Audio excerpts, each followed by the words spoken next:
A comfortable abode with a gorgeous view of the Mediterranean Sea will serve as a perfect rain shelter. Well, this is what a real estate advertisement might have looked like for Neanderthals 100,000 years ago. Welcome to the weird and wonderful caves you could live in, or not. Of course, back then, neither real estate and advertising had been invented yet. Never mind the fact that Neanderthals couldn't build houses and often lived in caves. Yet, one of those caves looks an awful lot like a residential building. It's situated inside a high limestone cape called the Rock of Gibraltar. If the Neanderthals had had an economy, the caves inside this rock would have cost a bundle.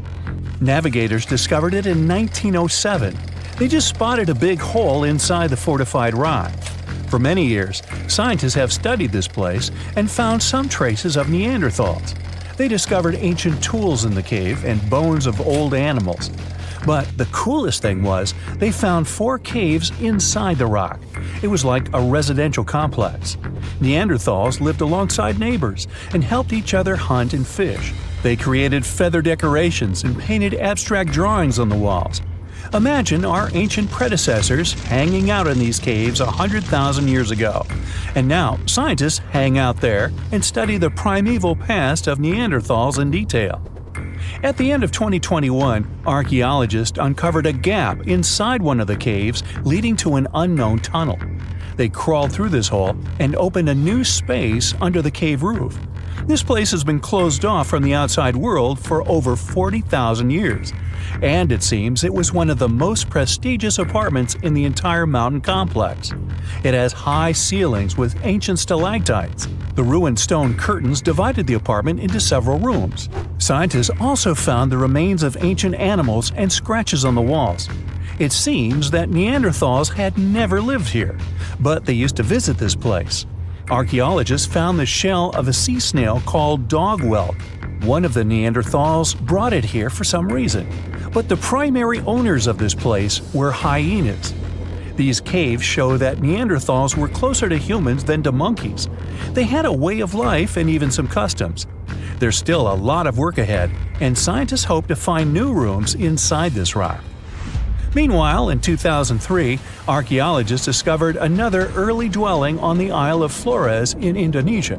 Among the green jungle, they found a cave with ancient tools. At first, everyone thought the human ancestors lived here, but then scientists discovered an unusual skeleton of an adult. A thorough analysis showed the skeleton belonged to a 30-year-old woman, 3.5 feet tall, just above the waist of an average adult. The woman's weight was equal to the weight of an adult shepherd. The skeleton didn't belong to Neanderthals or Australopithecines. It was a new unknown species, which scientists call Homo floresiensis, or simply the Hobbit.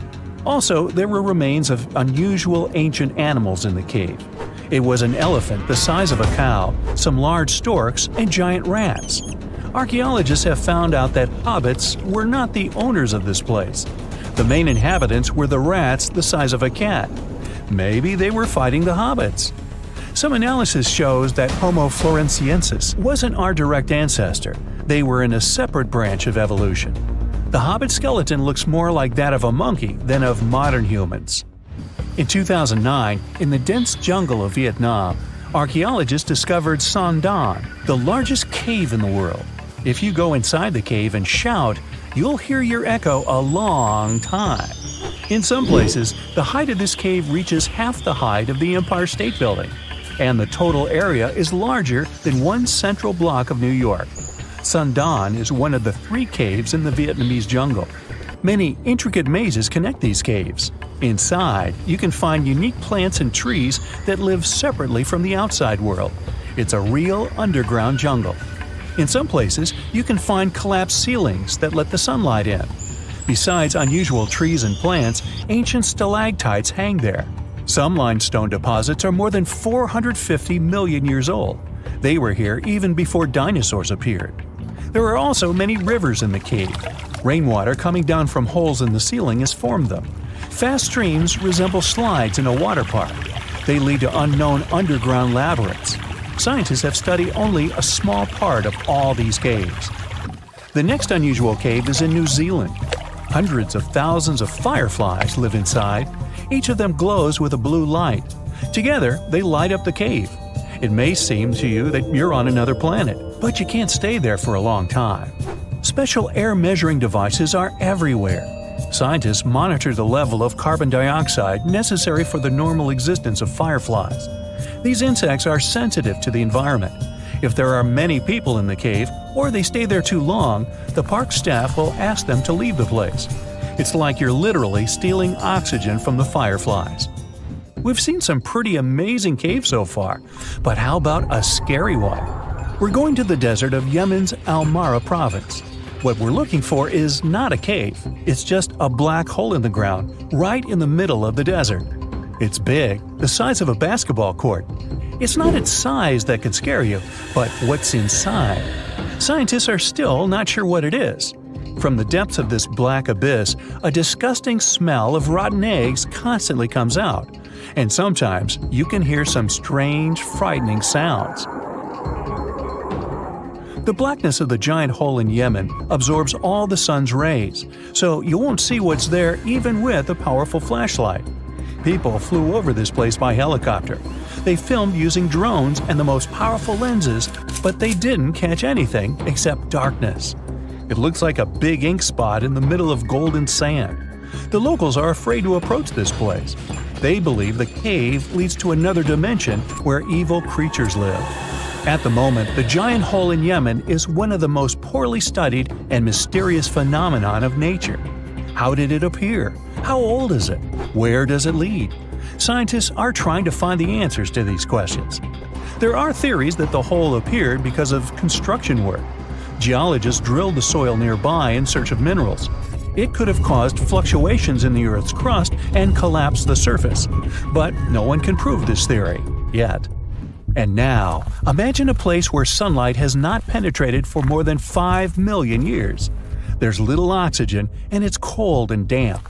Still, life is born in this place, not only microbes and bacteria, but also something bigger.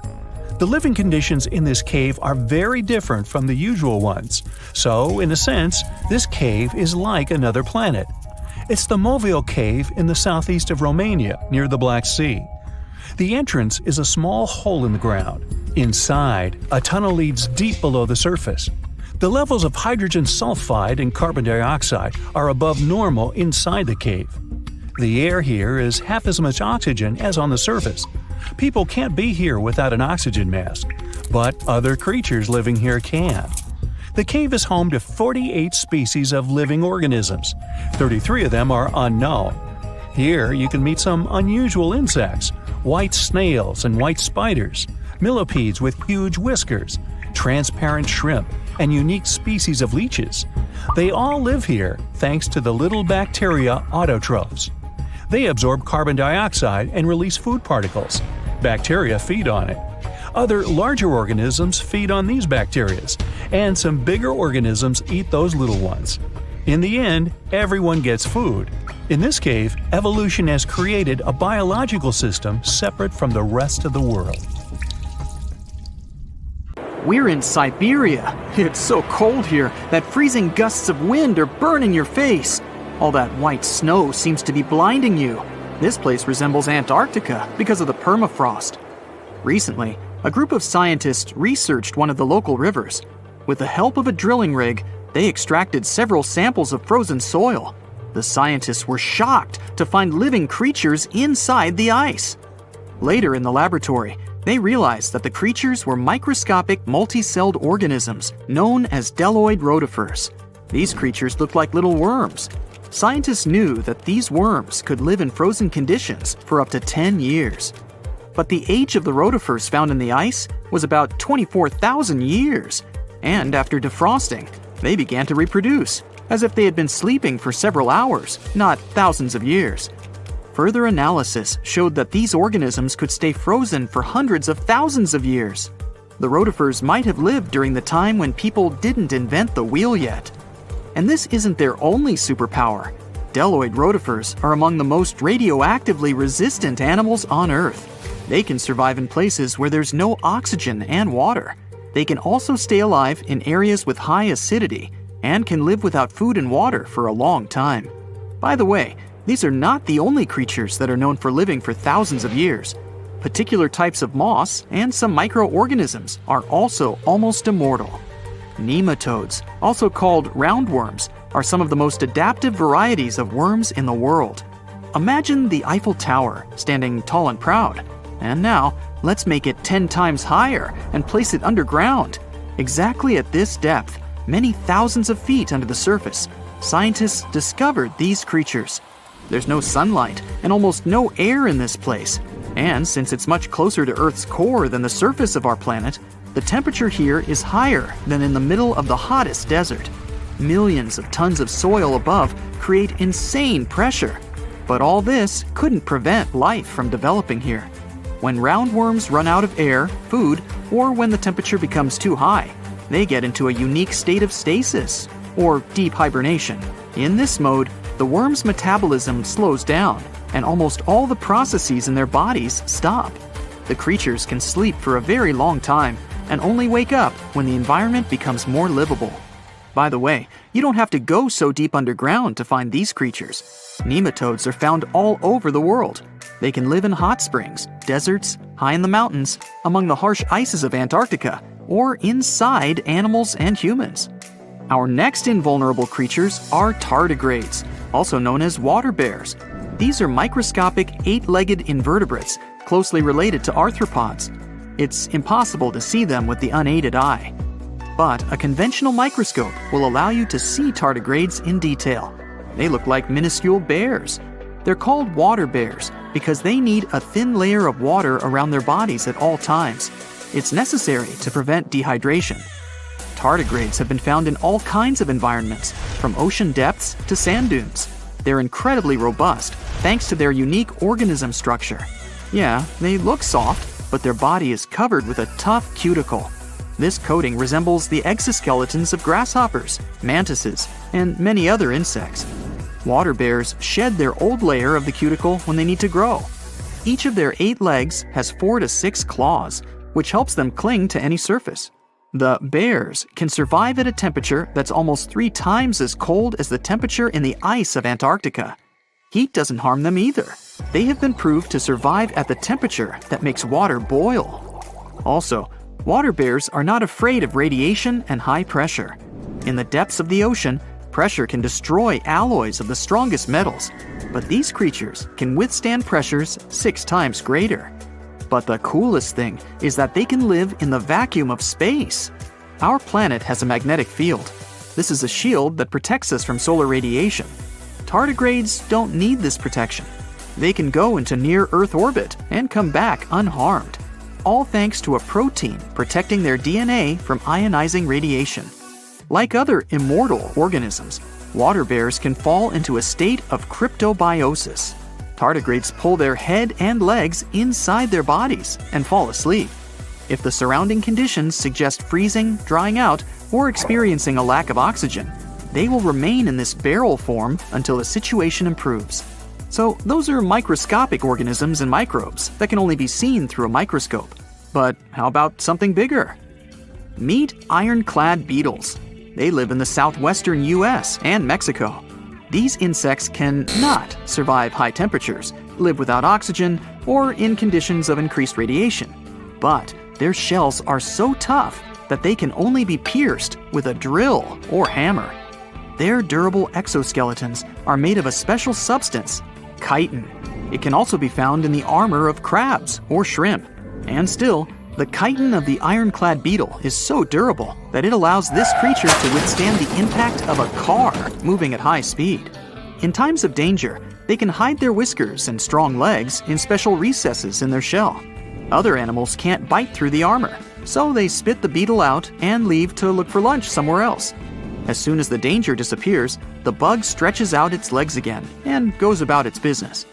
Also, the armor saves the beetles from dehydration, which is very useful in hot areas of Mexico and the southwestern US. Inside the exoskeleton, they can store moisture. In other words, these bugs can absorb water whenever they find it and transport this liquid inside themselves. The next creatures are incredibly fragile, but they know how to survive in places where almost no other animals can live. We're going to the southeast of Romania, near the Black Sea. Here, on a desolate wide plain, you can notice a pit. This is a mine leading deep underground. The air on the surface of our planet usually contains around 20% oxygen, but in the mine, it's only 10%. Inside the cave, the air also has an increased content of hydrogen sulfide and carbon dioxide.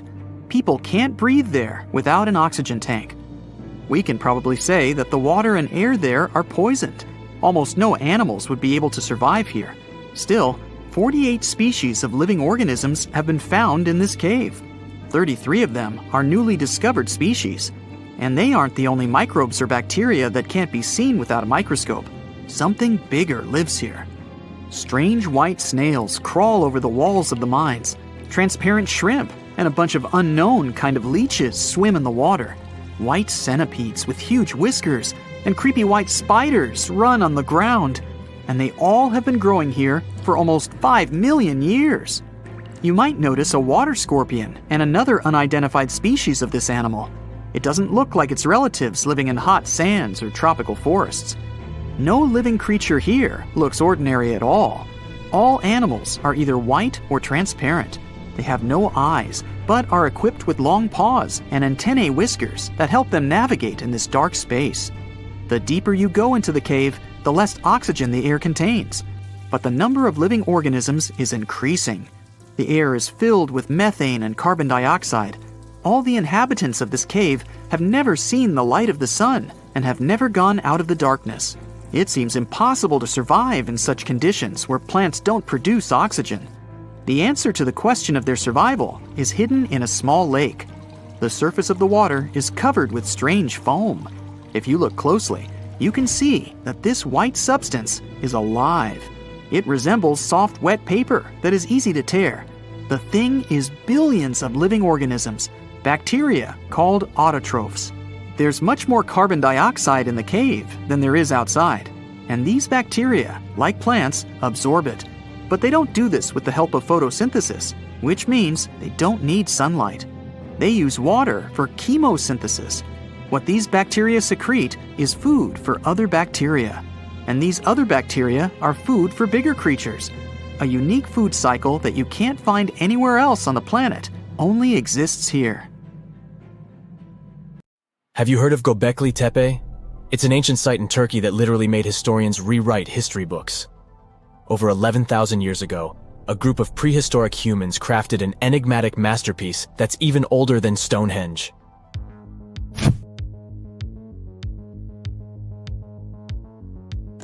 Before its discovery, archaeologists believed that people didn't know about iron and weren't good at making pottery. They were sure that settled life only emerged with the need for agriculture. But Göbekli Tepe changed this belief.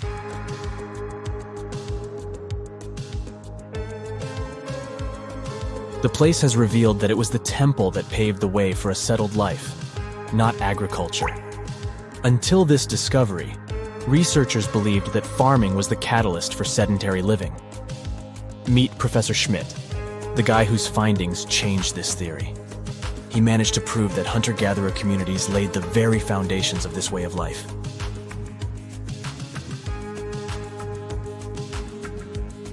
Back in the 1960s, other archaeologists visited the area, but they totally missed the mark. While surveying the region, they stumbled upon a hill with scattered limestone slabs and concluded it was just an old burial ground from medieval times. Little did they know that there was so much more to uncover.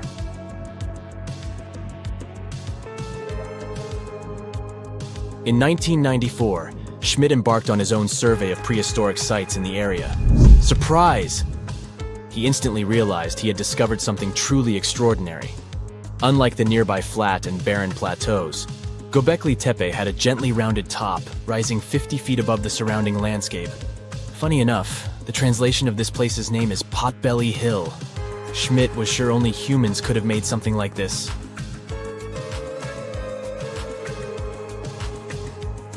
Those broken limestone pieces that were mistaken for gravestones turned out to be way more exciting. It was like stumbling upon a hidden treasure. The pieces took on a whole new meaning, and Schmidt with his team was about to dive into the secrets waiting beneath the surface. To their surprise, they found no traces of a settlement. No hearths for cooking, no houses, and none of those adorable clay figurines commonly found in nearby sites of similar age. However, they uncovered that those ancient people used tools like stone hammers. So, Schmidt and his team put their heads together and took a wild guess at the age of Göbekli Tepe's stone structures. Their estimation got backed up by some limited carbon dating done right at the site. The ancient vibes of this place were finally starting to make sense. It was like a puzzle slowly coming together.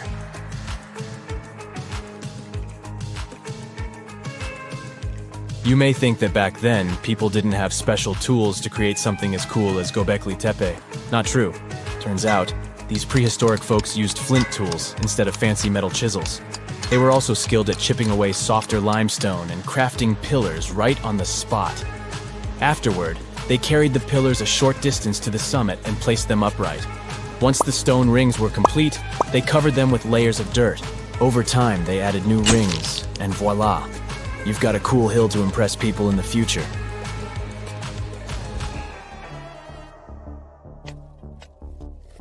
During their first year of excavation, the team went through 15,000 pieces of animal bones from wild creatures. These people didn't have pet animals or grow their own food. They hunted wild animals for their meals. But things were about to change, because the place had everything they needed to start farming. Scientists say they had wild sheep and wild grains that could be domesticated. And guess what? Just 20 miles away, geneticists found evidence of the world's oldest domesticated strains of wheat at a prehistoric village.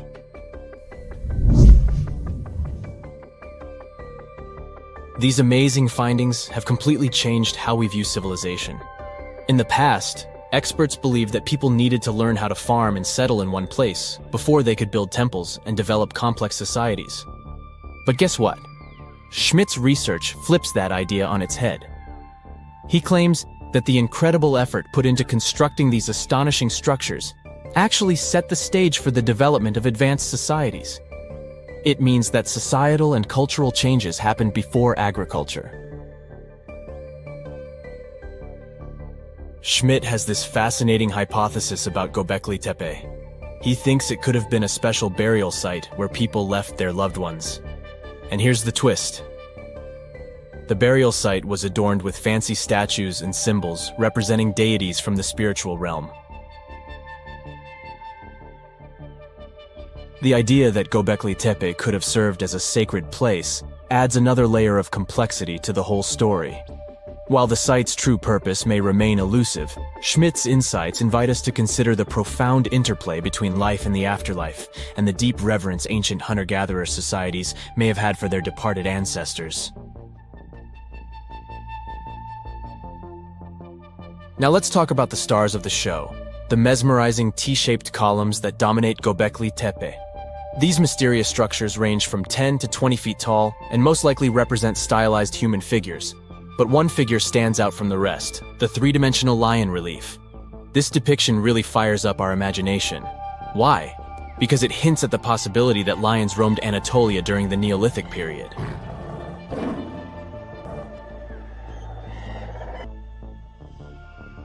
These standing stones are arranged in circles and placed in rectangular pits. Each circle has a similar setup. Two big T-shaped pillars in the center, surrounded by slightly smaller ones facing inward. Talk about a stylish arrangement. These towering pillars reach a whopping 16 feet and weigh between 7 and 10 tons. Some pillars are plain and simple, while others are like works of art with intricate carvings. Foxes, scorpions, and vultures come to life, crawling and twisting on the pillars' sides. But it's not just animals depicted on these stones. Some pillars have abstract shapes representing humans, and even small carvings of clothing items. Some of them even have belts. Now, there's one pillar that stands out from the rest like a rock star. This super old stone pillar suggests that a comet crashed into Earth. It happened during a chilly period that lasted about 1,000 years.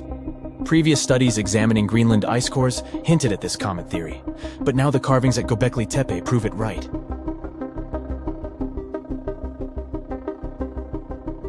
The carvings on the pillars are like a historical comic strip. They even show a headless human figure. Researchers fed the images into a computer and discovered their connections to constellations, indicating that this temple might have been an ancient observatory. It's like our ancestors were trying to document this cataclysmic event in their own unique way. Archaeologists have been excavating and researching Göbekli Tepe since the mid-1990s, peeling back layers of history and providing us with a deeper understanding of the intricate relationship between various elements. They have no plans to stop the whole process for another 150 years. Who knows what else they'll find? You see, Göbekli Tepe has been labeled purely as a ritual site with no signs of domestic activities. We were led to believe that the absence of water meant it couldn't support semi-sedentary communities. But scientists believe it's time to shake things up and approach Göbekli Tepe with fresh eyes. It's time to question what we believed before and use new evidence and different ways of thinking. Like, there might have been a group of people living in the area who didn't stay in one place all the time. They moved around a bit but still had their own civilization, living in the area semi-sedentarily. Göbekli Tepe is not just home to a single temple, but an astounding collection of over 20 ancient structures. As archaeologists delve into the depths of this wonder, they are unraveling its unique layout, featuring two prominent focal points at the heart of each establishment, complemented by smaller structures and dividing walls. What's even crazier is that in this area, there are over 200 obelisks, which are narrow tapering monuments.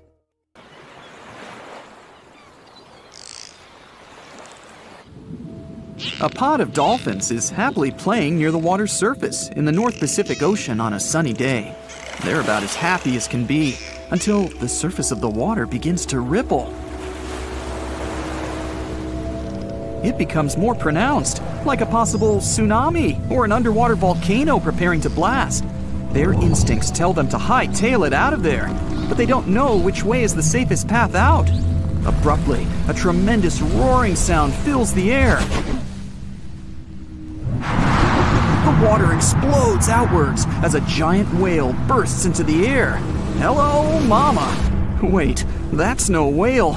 It's an ichthyosaur, a giant sea dragon-type monster from the Triassic period. It's a massive 55 feet long and weighs 45 tons. It doesn't look too dissimilar to a dolphin, but this sea monster isn't any cousin. The dolphins scatter back beneath the water. Fortunately for them, the ichthyosaur is not interested in having them for lunch. It's merely playing as well. This particular species is far more used to eating marine mollusks, smaller fish, and squid. But there's nothing in sight, so it disappears back below the surface, swimming majestically with its huge fins and long eel-like tail. It had once roamed the land, but like other prehistoric land reptiles, including modern-day whales and dolphins, it returned to the sea and evolved over millions of years. Its limbs have been transformed into flippers. Some species had digits on their flippers, or phalanges. They could almost pass for human hands. Well, hello there. Some possessed a dorsal fin. Their heads were pointed, and their jaws contained conical teeth to catch smaller prey. They had large eyes, probably used for seeing in deep waters. Their tail fin made for a powerful stroke. Like some other sea creatures, they could breathe air and were warm-blooded.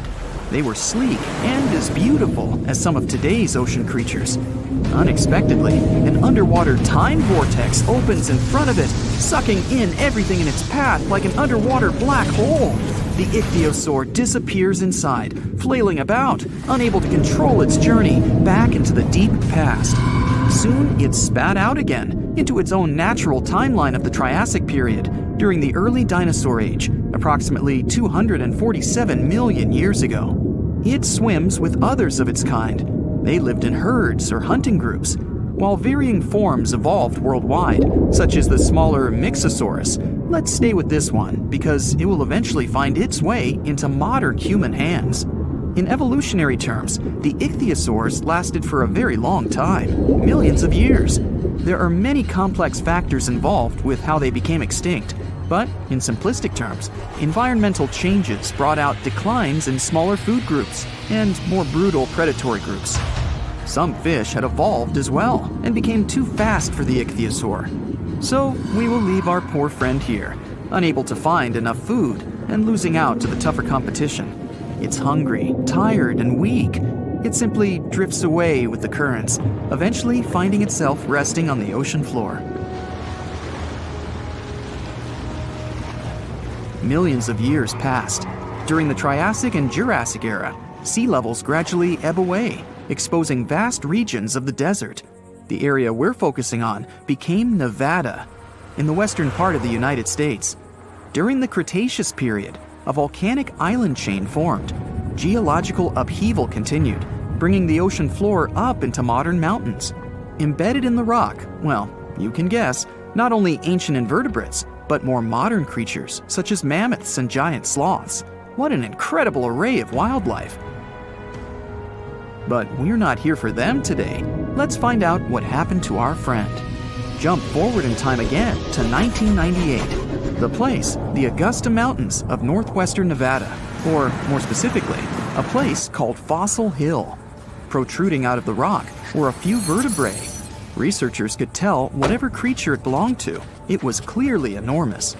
It was so embedded in the rock and complex that the excavation took many years. In September of 2011, the excavators found more of the beast, the well-preserved skull, forelimbs, and chest region. It wasn't until 2015 that the now obviously giant ichthyosaur could be fully extracted. The surviving fossils were a skull the size of a fully grown man, a shoulder, and a flipper-like appendage. Even then, it took a helicopter to move it. The team named the new species Symbospondylus youngorum. Symbospondylus is a Greek word meaning spine. Let's call this one Ichthyosaur spiny from now on, because it should have a name by now. And let's face it, it's a lot easier to pronounce. Spiny was airlifted to the Natural History Museum in Los Angeles and further shipped to the University of Bonn in Germany. The study was undertaken by vertebrate paleontologist Martin Sander and his colleagues while collaborating with the University of Mainz. It was a unique and truly electrifying find, as the marine reptile was the largest animal ever discovered from this time. As far as we know, stated Martin Sandler, it was even the first giant creature ever to inhabit the Earth. You can think of Spiny as the underwater T-Rex of his time. He's also quite remarkable, as his type lived only 3 to 5 million years after a mass extinction event, known as the Great Dying. It happened roughly 252 million years ago. It took out approximately 90% of the world's life forms. What caused it? The short version is elevated temperatures and increased acidification in the oceans. Once one part of the food chain extinguishes, it causes a domino effect, as you can imagine. Soon, there's little left to eat, and only the sturdiest can survive. The atmosphere also had high levels of carbon dioxide. Theories argue that giant volcanic eruptions caused this in Siberia, known as the Siberian Traps. It was the largest volcanic eruption in the past 500 million years. The eruptions lasted a staggering 2 million years. Large volumes of basaltic lava covered a large area of Siberia. Even today, the site is covered by about 3 million square miles of basaltic rock. Other theories say that an asteroid caused the Great Dying, rather than the volcanoes. In any regard, the impact was the same, and 81% of Earth's marine species and 70% of the land-based vertebrate species were no more. There have been numerous mass extinction events, but Spiny's size and existence are extraordinary compared to the Great Dying. It usually took 9 million years for species to recover and grow to this size, but he came into being in less than half that time. Using sophisticated computer models, the researchers examined the likely food web running through the area now known as Fossil Hill. They recreated the ancient environment through the available data, finding that marine food webs must have supported giant creatures like the ichthyosaurs. The theory is that our Spiny fed on a diverse and rich diet of marine mollusks, known as ammonoids, that flourished from 1 to 3 million years after the Great Dying. The now extinct ammonites filled the ecological void following the mass extinction and had excellent living conditions without much prey to interfere with them. Ichthyosaurs also evolved rapidly because they were the first more giant creatures to populate the world's oceans. The mollusks they fed off were also exposed to less competition. Spiny had a massive food supply. He chowed down like there was no tomorrow. Unlike whales that become large due to eating foods like plankton, Spiny and his fellow species grew big on the ammonites, and it took them a much shorter time. That's a good message for you kids to eat healthily. The exciting thing for us today is that these results show that marine ecosystems can build up and respond well to such dramatic changes as climate, atmosphere, or water conditions. They may have had different pathways, but some ichthyosaurs and whales have similarities. They both have large sizes and a lack of prominent teeth. Sperm whales dive deep to hunt giant squid. Spiny hunted similarly. They use a type of filter feeding to extract the food from the water. Our friend likely ate fish and possibly squid, and ever smaller ichthyosaurs. Ouch. Other ichthyosaur forms had lots of teeth, with a skull more like a giant lizard. They had razor-sharp teeth. Ichthyosaurs swam the ancient oceans for nearly the whole of the dinosaur age. Ichthyosaur fossils have been found in many other countries, such as England, Norway, Japan, Germany, Colombia, China, and Australia. They were the underwater planet rulers of their day. As the sun sets 250 million years ago, we might imagine Spiny having a better outcome than he ultimately did, and popping his head out of the water to watch the orange hues of the pristine sky. He pauses for a moment before, once again, dipping underwater to join his friends, swimming happily away with the herd, looking for food and adventure in the deep blues of the Triassic Ocean.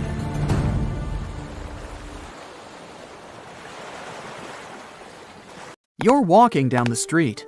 You see a strange-looking antique shop called Ageless Trinkets of Mr. Bright. You're curious, so you enter there. You take a look at all the weird stuff. Suddenly, an old folded parchment paper catches your attention. It's a world map, but something's off with it.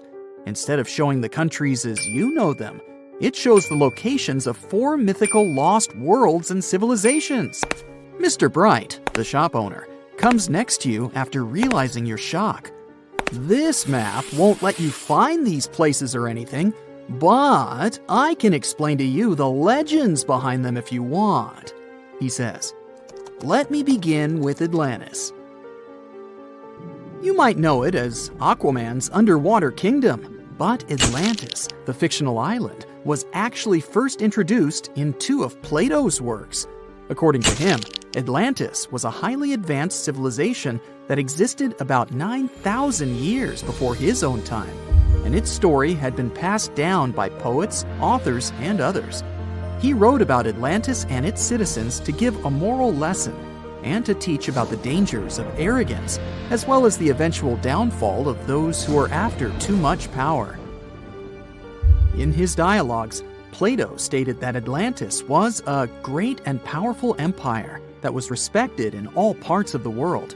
It was founded by beings who were half deities and half human, and became a great naval power after a while. Being an island filled with gold, silver, and other precious metals certainly helped their case. But besides that, it was also known for its breathtaking architecture and state-of-the-art technology, as well as its countless rare and exotic wild animals.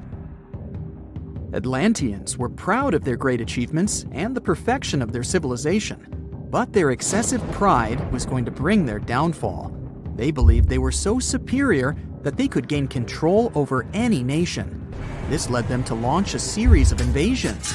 They conquered many of the Mediterranean lands, but when it was time to enter Athens, Athenians pushed back with an extraordinary force, so the Atlanteans were finally defeated. Plato stated that deities then got angry at Atlanteans because of how wicked, greedy, and immoral they became. So they punished them by sending earthquakes, which caused Atlantis to sink beneath the sea. Although the earliest written records of Atlantis were Plato's works, some people still believed his story to be based on truth and tried to identify the island of Atlantis with actual countries. Some people suggested it may have been located in the Mediterranean Sea, near the coast of Spain or Italy. Others thought it may have been located in the Caribbean, off the coast of Central or South America, but there was no solid evidence to support any of these claims. One theory, in particular, seemed more plausible than the others, though.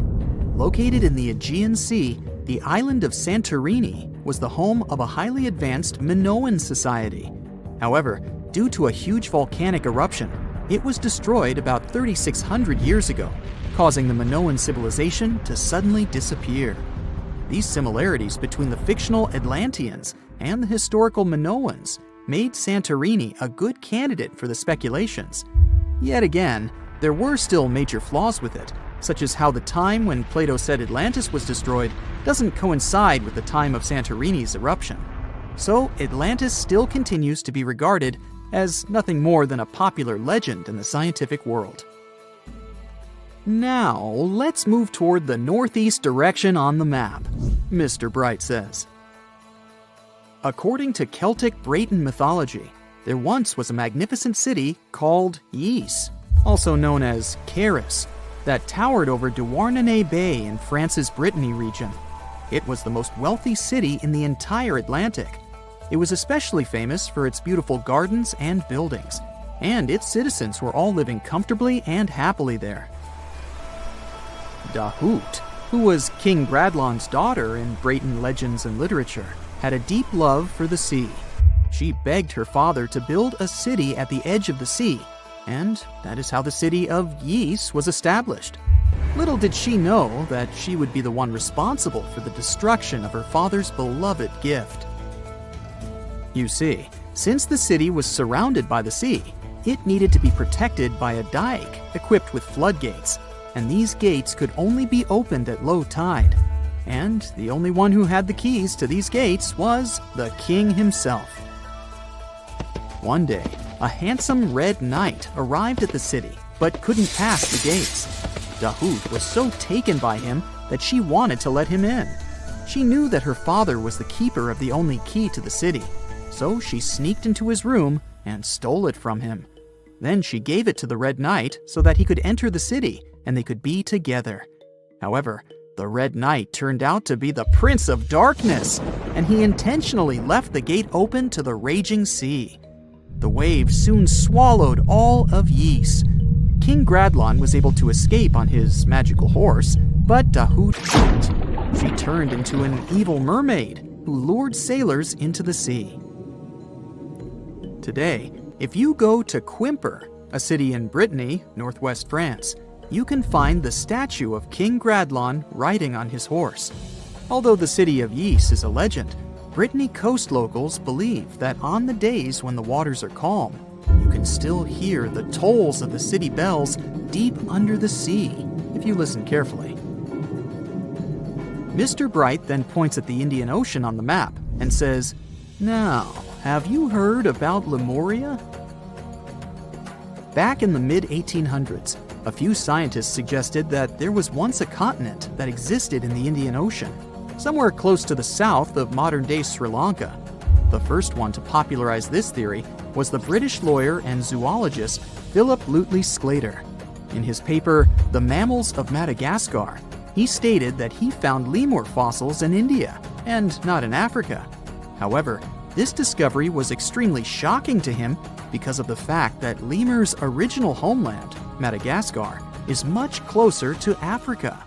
He proposed that this was possible only if some larger continent connected the two once. He stated that this continent must have eventually sunk to the ocean floor. He then named it Lemuria, and hence the theory was born.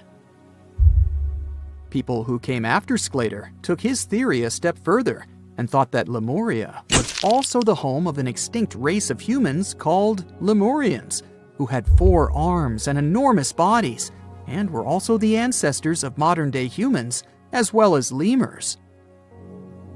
Of course, as new scientific discoveries were made on plate tectonics, evolution, and the study of DNA, the theories regarding the fictional continent called Lemuria were debunked. The last fictional land on the map is Agartha, Mr. Bright says. Taking its roots from Eastern mysticism, one legend says there's a kingdom called Agartha that is located deep beneath the surface of the earth. It's where all 4 corners of the world are connected by paths and tunnels. It is said that there's a secret entrance into Agartha hidden in the Gobi Desert, and it's built by Agarthans themselves using advanced technology that can't be detected by us, the surface folks. According to some beliefs, Agartha exists to counterbalance the energies of those who live above the surface. While we live in a state of rush and heightened emotions, this world beneath us is the total opposite. Some even say that those who escaped Atlantis fled here to continue their lives inside the Earth's core. And yet, others think it's actually a land that's crawling with all kinds of monsters. But there's no need to be scared, since modern science proved Earth's core is not actually hollow and is a solid hot iron ball. So you can cancel your journey plans to the center of the Earth if you've made any. Thanks, Mr. Bright. The story goes that two Mayan twin boys loved to play ball. Sure, they were really good at it, but they also made a lot of noise when playing.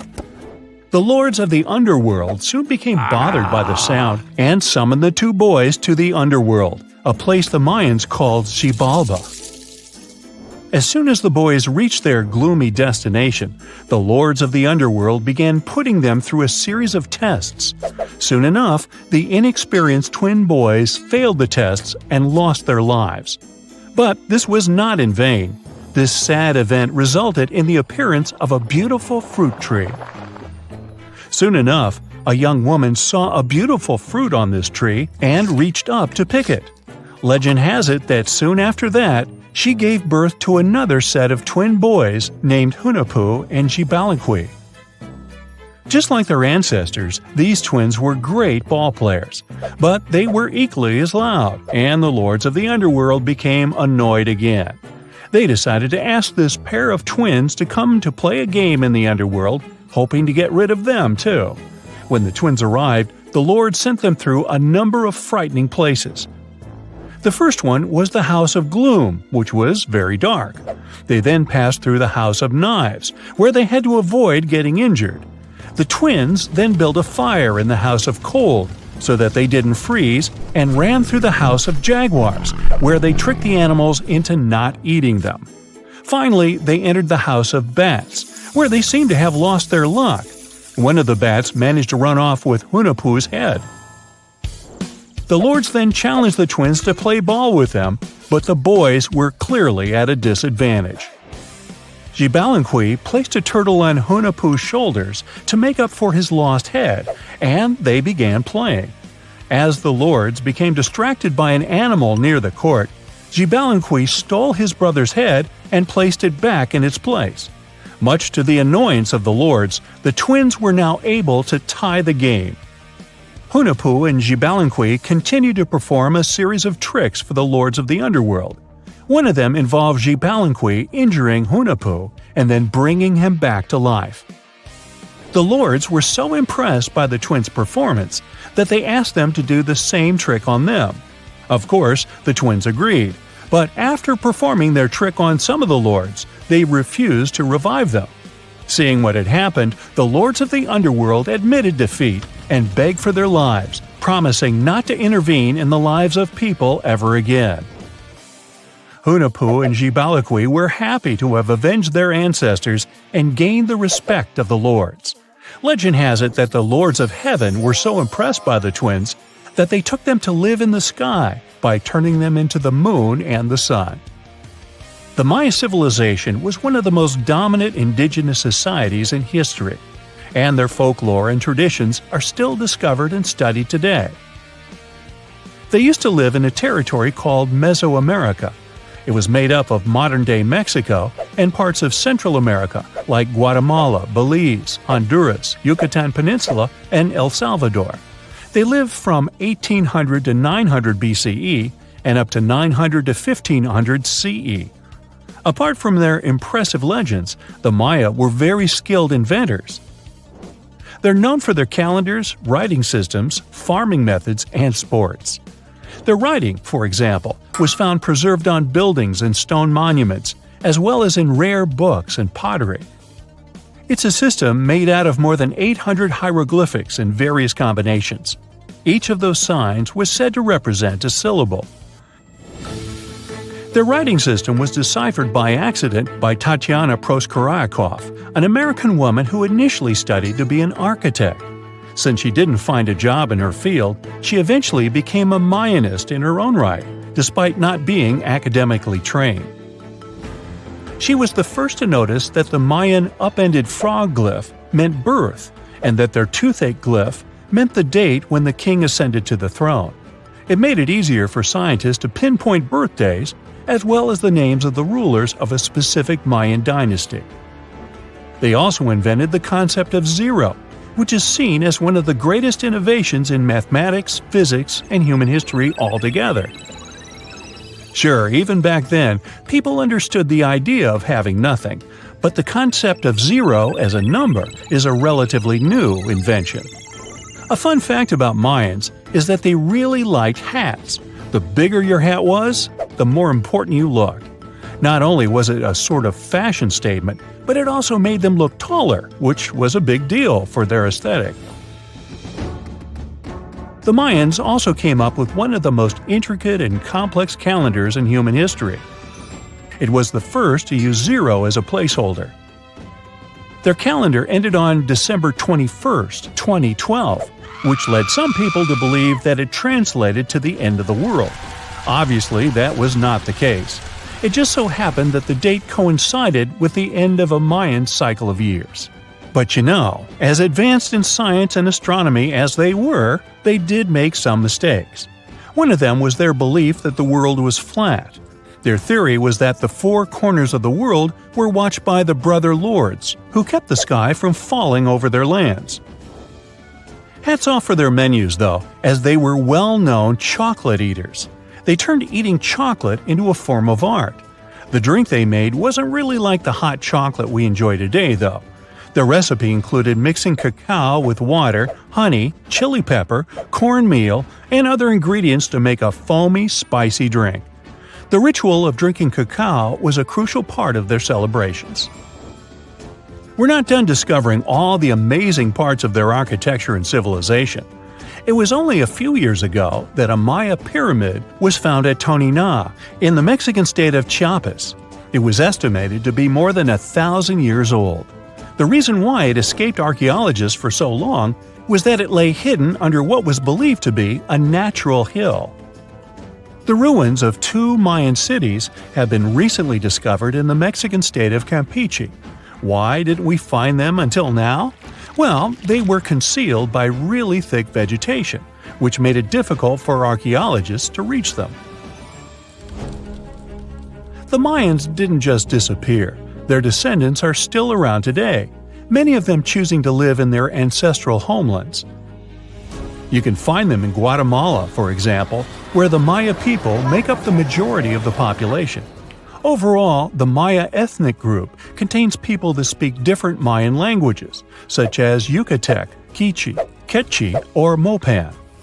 They had no idea what a spa day was, but the Mayans really enjoyed a nice sweat once in a while. Sweat lodges were discovered around ancient Mayan sites. They were built out of stone or adobe. These rooms were an essential part of their cleansing and healthcare rituals. One of the earliest sweat lodges was found in Quello in northern Belize and appeared to date back 3,000 years. One of the most important parts of the Mayan culture was a ball game which they named Pix. It had both political and spiritual significance. We can see ball courts at important parts of Mayan archaeological sites. The main goal of the game was to pass a rubber ball through a very high stone hoop without using your hands. Basically, it was a combination of soccer and basketball. However, it could have serious consequences. The loser could, at times, even lose his own life. Ooh, high stakes indeed. Because of this game and the need for bouncy balls, the Mayan people were some of the first cultures to use rubber. They made it using natural latex. There were different kinds of rubber depending on what natural substances the latex was mixed with. And that, my friend, is the way the ball bounces. Sorry, but you know me, I just couldn't resist. We know that the ancient Egyptians were talented enough to build something as grand as the pyramids, but were they also smart enough to measure the speed of light? There's a theory circulating online that says exactly that. If you look at these two numbers, you'll see that they match completely. The first one is the speed of light in a vacuum measured in meters, and the second one is the latitude of the Great Pyramid of Giza. So, was it done on purpose, or is it just a coincidence? Well, happily, we can tell you that it's actually just a coincidence, not another conspiracy thingy.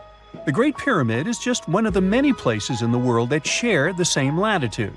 And more importantly, even if the ancient Egyptians had somehow measured the speed of light and chosen to keep it a secret from the rest of the world, they wouldn't have used meters to put it down. Meters were only defined at the end of the 18th century. The builders of the pyramids used a different unit of measure called cubits. 1 cubit is equal to 1.5 feet. Cubit was based on the length of the arm from the elbow to the tip of the middle finger, and it became popular in the ancient world. So if they wanted to impress the rest of the world and set the pyramids at a point that matched the speed of light in cubits, they would have to build their iconic constructions somewhere in Europe. And then the Danish astronomer who first measured the speed of light in 1676 would have been really upset to know that someone had done it centuries before him. So, although they were ahead of their time in many aspects, the ancient Egyptians never measured the speed of light or used longitude and latitude to map their locations. The base of the Great Pyramid of Giza might seem like a perfect square, but it's actually an 8-sided structure, not 4-sided.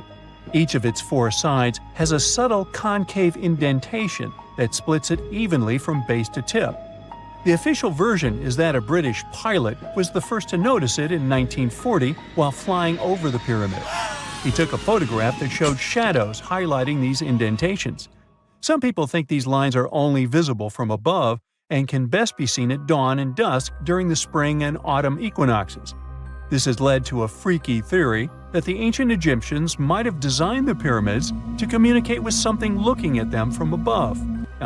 Now, the Great Pyramid is one of only 3 pyramids that used to have a swivel door. It weighed around 20 tons, but they could still easily open it from the inside. Its precise fit made it nearly invisible from the outside, with no visible latch or handle.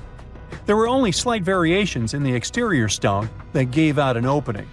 The other 2 pyramids with similar doors belonged to Khufu's father and grandfather. The Great Pyramid also has a hidden void at least 100 feet long that was only found in 2017. We still don't know what lies within the space, what purpose it served, or if it is the only space of its kind. Researchers use the same tech to see through cathedral walls, Mayan pyramids, and even volcanoes. It depends on a natural shower of subatomic particles called muons. They pass more easily through empty space than through solid materials. So if they arrange multiple muon detectors around a structure, scientists can map out its solid and empty areas. A team of scientists placed muon detectors inside the Great Pyramid and allowed them to gather data for months. Scientists have analyzed samples of the mortar used to build the pyramids many times. Although we know its composition, modern technology still can't replicate it. The mortar is mostly made from processed gypsum, but it wasn't used like the cement we use for bricks today. Instead, they used it to support the joints between the massive stones as they were set in place. The estimated amount they needed to construct the Great Pyramid was around 500,000 tons of mortar. The gypsum mortar is stronger than the stones themselves and has held up for thousands of years. Now, all 4 sides of the Great Pyramid are aligned with the cardinal points – north, south, east, and west. According to geologist and engineer Glenn Dash, the alignment is accurate to within 4 minutes of arc, or 1/15th of a degree. The architects managed to achieve this without modern tools like drones, blueprints, or computers. Many researchers try to explain this construction miracle. Maybe they used the pole star or the sun's shadow. Dash recently proposed a new, simpler idea. The Egyptians might have used the autumnal equinox to align the pyramids. It happens twice a year when the Earth's equator passes through the center of the sun's disk, making day and night nearly equal in length. To test his theory, Dash conducted an experiment on the 22nd of September 2016, the first day of the fall equinox. He used a special rod the Egyptians had to cast a shadow and tracked its tip at regular intervals, forming a smooth curve. By connecting 2 points of the curve with a taut string, he created an almost perfect east-west line. Dash noted that on the equinox, the shadow's tip runs in a straight line, nearly perfectly east-west, and with a slight counterclockwise error. There's a similar error in the pyramids. Although his experiment was conducted in Connecticut, Dash believes that the same method would work in Egypt. All the ancient Egyptians needed was a clear, sunny day. They could determine the fall equinox by counting 91 days from the summer solstice. But they left us few clues, and no engineering documents or architectural plans have been found that explain their methods. So they might have mapped shadows, but it's not definite. Now, scientists have long wondered how heavy stone blocks were carried to the pyramid sites, and they might finally have an answer. A research team from the University of North Carolina, Wilmington, has discovered that 31 pyramids are likely to have been built along a long-lost ancient branch of the River Nile. It's now hidden under desert and farmland. For many years, archaeologists have thought that ancient Egyptians must have used a nearby waterway to transport materials, equipment, people, and whatever else they needed to build the pyramids on the river. But up until now, they weren't certain of the location, shape, size, or proximity of this waterway to the site of the pyramids. The group of researchers used radar satellite imagery, historical maps, geophysical surveys, and sediment coring to map the river branch. They believe it was buried by a major drought and sandstorms thousands of years ago. The team managed to go below the sand surface and get images of some hidden features thanks to radar technology. They found hidden rivers and ancient structures running at the foothills of where most of the ancient Egyptian pyramids lie. The discovery of this extinct river branch helps explain the high pyramid density between Giza and Lisht, in what is now an inhospitable area of the Sahara Desert. Now, Egypt isn't the only country with the most pyramids in the world. The champion's title here goes to its southern neighbor, Sudan. It has between 200 and 255 pyramids, compared to Egypt's measly 138. They were built by members of the Kingdom of Kush, an ancient civilization that ruled the lands along the Nile River many years ago. They started erecting pyramids around 500 years after the Egyptians had stopped doing it. Their pyramids are much smaller than the Egyptian ones, but were built for the same purposes. Archaeologists are still working to find out how the pyramids in the Sudan were built, how long it took to complete them, and what happened to their society. You are lost deep within the jungle in the Yucatan Peninsula in Mexico. There are strange noises all around you, and to make it worse, the sun is setting. Soon, you'll be alone in the middle of an unknown rainforest. Guess it was a pretty bad idea to come looking for El Dorado on your own, wasn't it? You keep walking as fast as you can, when suddenly, wait! What's this you're seeing? It looks like large stairways made out of stone. This definitely doesn't look natural, so you take a picture. Maybe you didn't strike gold, but you might have just found something relevant. Congratulations! You found Akhumtun, a long-lost Mayan city, hidden 37 miles into the jungle. The name literally translates to stone column. Stone was probably in at the time, so these guys used a lot of it to build their pyramids, houses, and even ball courts. If you ever thought that Europeans invented ball games, think twice.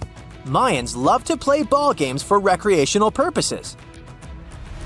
Akhumtun is part of a series of other long-lost Mayan cities that are being discovered with the help of new technology nowadays. We'll talk more about the other ones in a jiffy. Perhaps the biggest surprise of this one is that it was surrounded by wetlands, which is why the city was built on high ground. The city was monumental, covering an area of over 120 acres. That would be as big as 90 football fields right next to each other. Scientists have found proof that Akhumtun had pyramids of up to 49 feet high, and that it was likely an important social hub between 250 and 1000 CE. This is definitely a game changer. But lost Mayan cities began to be unearthed in the 19th century. Modern technologies, such as LiDAR imaging, help archaeologists see through dense canopies of the forests. This means that people don't really have to risk getting lost in the tropical jungle like you did at the beginning of this video. LiDAR works sort of like an X-ray. It sends out laser beams that can detect any signs of ruins or ancient constructions. According to space archaeologist Sarah Parchak, Satellite imagery has been a key player in discovering ancient cities in South America, Egypt, and other places. Sarah herself spends most of her days scouring images for any signs of where there could have been cities long ago. She says that more often than not, what happens is that ruins are covered by vegetation, soil, or sand, which makes them super tricky to find. But thanks to these awesome tools, scientists also made the huge discovery of ancient Mayan causeways, which spread throughout old Mayan territories. I mean, take a look at these roadways. You'd expect to see ruins like this in places such as Portugal, England, or the United States. I'm talking about 130 feet wide roads painted white to help travelers journey through the nighttime. Scientists recently unearthed a 110-mile network of roads such as these, and they think this dates back to before the first registered Mayan highways we've known so far. These roadways, which sometimes ran over the swampy ground and were even elevated at times, are being called the world's first superhighways. Even if there is no registry of animal-powered vehicles, it's believed that the Maya used them to travel around a network of possible 964 settlements. They were built like a huge spiderweb, and from what archaeologists have gathered, this huge system of roads worked to connect a big system of economic and social interactions between Mayan cities. This completely debunks the traditional idea that the Mayan pre-classic period, which dates back to 2000 BCE, was made of small, tribal settlements. Imagine the manpower and engineering ability you need to muster to build something close to these white highways. Scientists believe that these causeways were built pretty much the same way as the Mayans built their pyramids, with a mixture of mud and quarry stone. Oh, and using several layers of limestone to make them white. That's pretty cool, right? But let's take a few steps back for a moment to get some context. The Mayans were one of the biggest pre-Columbian civilizations living in the Americas. Until now, experts believe that at its apex, the Mayan civilization consisted of over 40 cities with a population of millions of people. That's a lot of folks. Their civilization spanned Mexico's Yucatan Peninsula, Guatemala, and Belize. And they survived mainly on agriculture. The thing is, the Yucatan Peninsula was an extremely difficult place to grow crops. So the Mayans had to develop a complex irrigation system in most of their cities. They built a series of ceremonial buildings, pyramids, and plazas. The Mayans might have been keen pyramid builders, but they also developed an advanced astronomical system. With whatever ancient technology they had, they were able to predict the exact location of planets such as Venus and Mars, as well as the exact dates of eclipses. If you've ever seen examples of ancient Mayan cities, this is Tikal. Located at the heart of the Guatemalan jungle, Tikal is believed to have been the capital of the ancient Mayan conquest state. At its height, it was comparable in importance to cities such as London or New York in today's world. It's composed of a series of complex monuments. The North Acropolis is one of Tikal's most ancient complexes of monuments. Built solely by human hands around 350 BCE, it served as the resting place of kings and chiefs. Its monuments are up to 200 feet high. Back in the day, the step pyramid temples were painted a beautiful red. Mayans loved that color. Today, of course, you'll only see the limestone. Then there's Chichen Itza. It's got one of the best preserved pyramids on Earth to date. Located in Mexico's Yucatan state, this Mayan city is well over 1,500 years old. At its peak, it was home to 35,000 people. The site covers 4 square miles of land. The highlight is El Castillo, a tremendous step-like temple standing 80 feet above ground. Its most peculiar feature is that it has 91 steps up each of its 4 sides, including the upper platform, which makes for 365 steps, the same number of days as the solar year. You can see that these folks were a pretty big deal, huh? That's why nobody can really understand what happened to them. There's a big lack of evidence on the decline of this almighty empire. What could have been the cause of their demise? Was it a drought? New research in 2017 did bring some new discoveries into the mix. Using data from a site at Ceibal, located at southwest of Tikal, scientists analyzed radiocarbon data from ceramics and archaeological excavations to extract new information about the unexpected demise of this great civilization. The information shows that instead of a sudden collapse, the Mayans most likely fell in waves of social instability and political crises. These events are believed to have deteriorated Mayan city centers and began causing the dispersion of the Mayan population.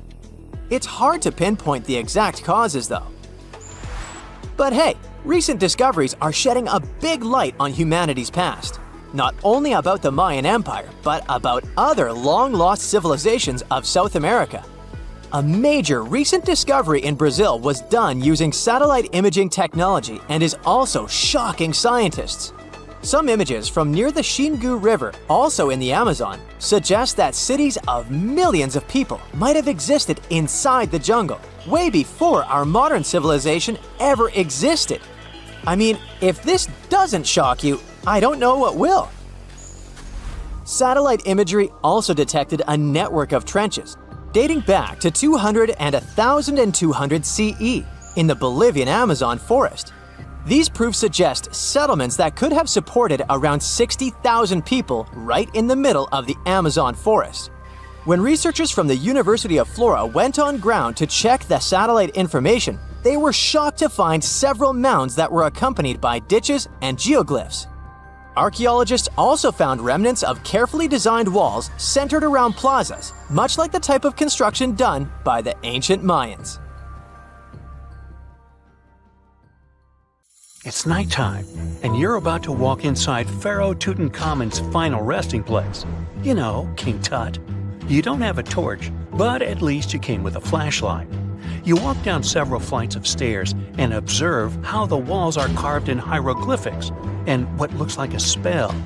Those who take anything from this place will be doomed for life, the spell says. Even if you don't really believe it, this scares you a little bit.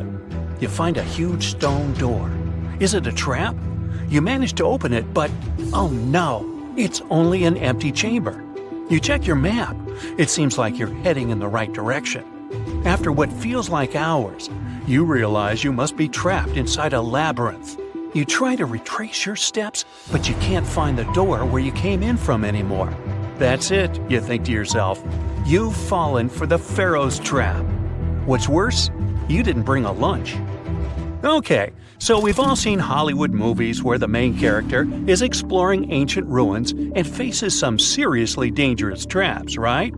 We've been told Egyptian royalty protected their final resting places with venomous scorpions and snakes, sliding doors that will trap you for life, and giant rolling boulders that will crush anyone on their paths. The thing is, were these traps truly real? Well, I regret to be the one to break it to you, but this is all fiction. These elaborate traps were too technologically advanced for ancient civilizations to pull off. That is not to say, however, that there weren't any traps at all. Ancient civilizations, like the Egyptians and the Mayans, are known for their practice of building entire monuments dedicated to the ones who had passed away. These structures would often reflect the position of person occupied in society. So, for the really important people, the VIPs of their times, massive monuments were built to host their bodies long after they were gone. Some of these civilizations believed that a person's life would continue on the other side of the veil. For that reason, a person would be buried together with the belongings of their current life. If they had a lot of money and power and stuff, that meant their resting places would be filled with riches and gold. Now imagine if you lived in ancient Egypt and you knew exactly where all the pharaohs' tombs were located and had heard rumors of the amount of wealth kept in these places. Maybe you would be tempted to go check it out, right? We're talking about large rooms filled from floor to ceiling with golden artifacts, jewels, and even money. I mean, it does sound tempting. And since there weren't any security guards protecting the entrance of these places, Egyptians needed to get creative as to how they would protect these riches. These old civilizations found some traps to be useful. A recurring one was building empty rooms inside the monument to confuse a burglar. Now, let's take a look at Amenhotep III's final resting place as an example.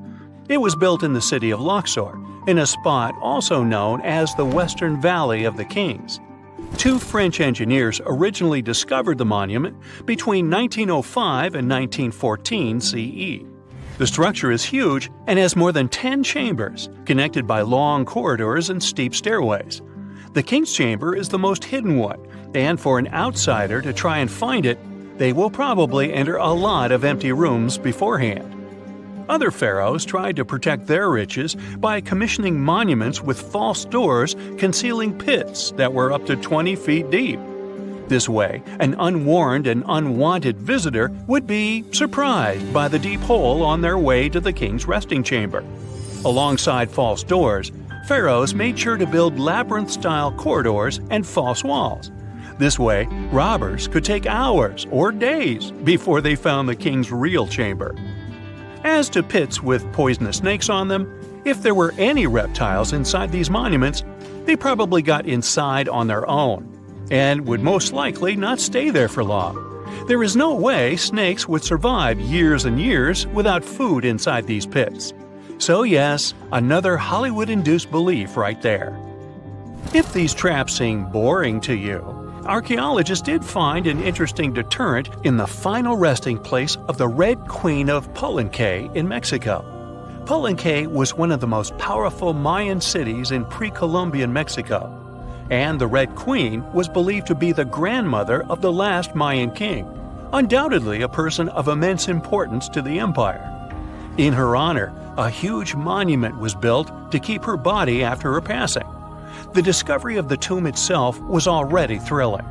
Archaeologists found an ancient monument when digging at the site back in 1994. The first thing they found was a room with a hidden door.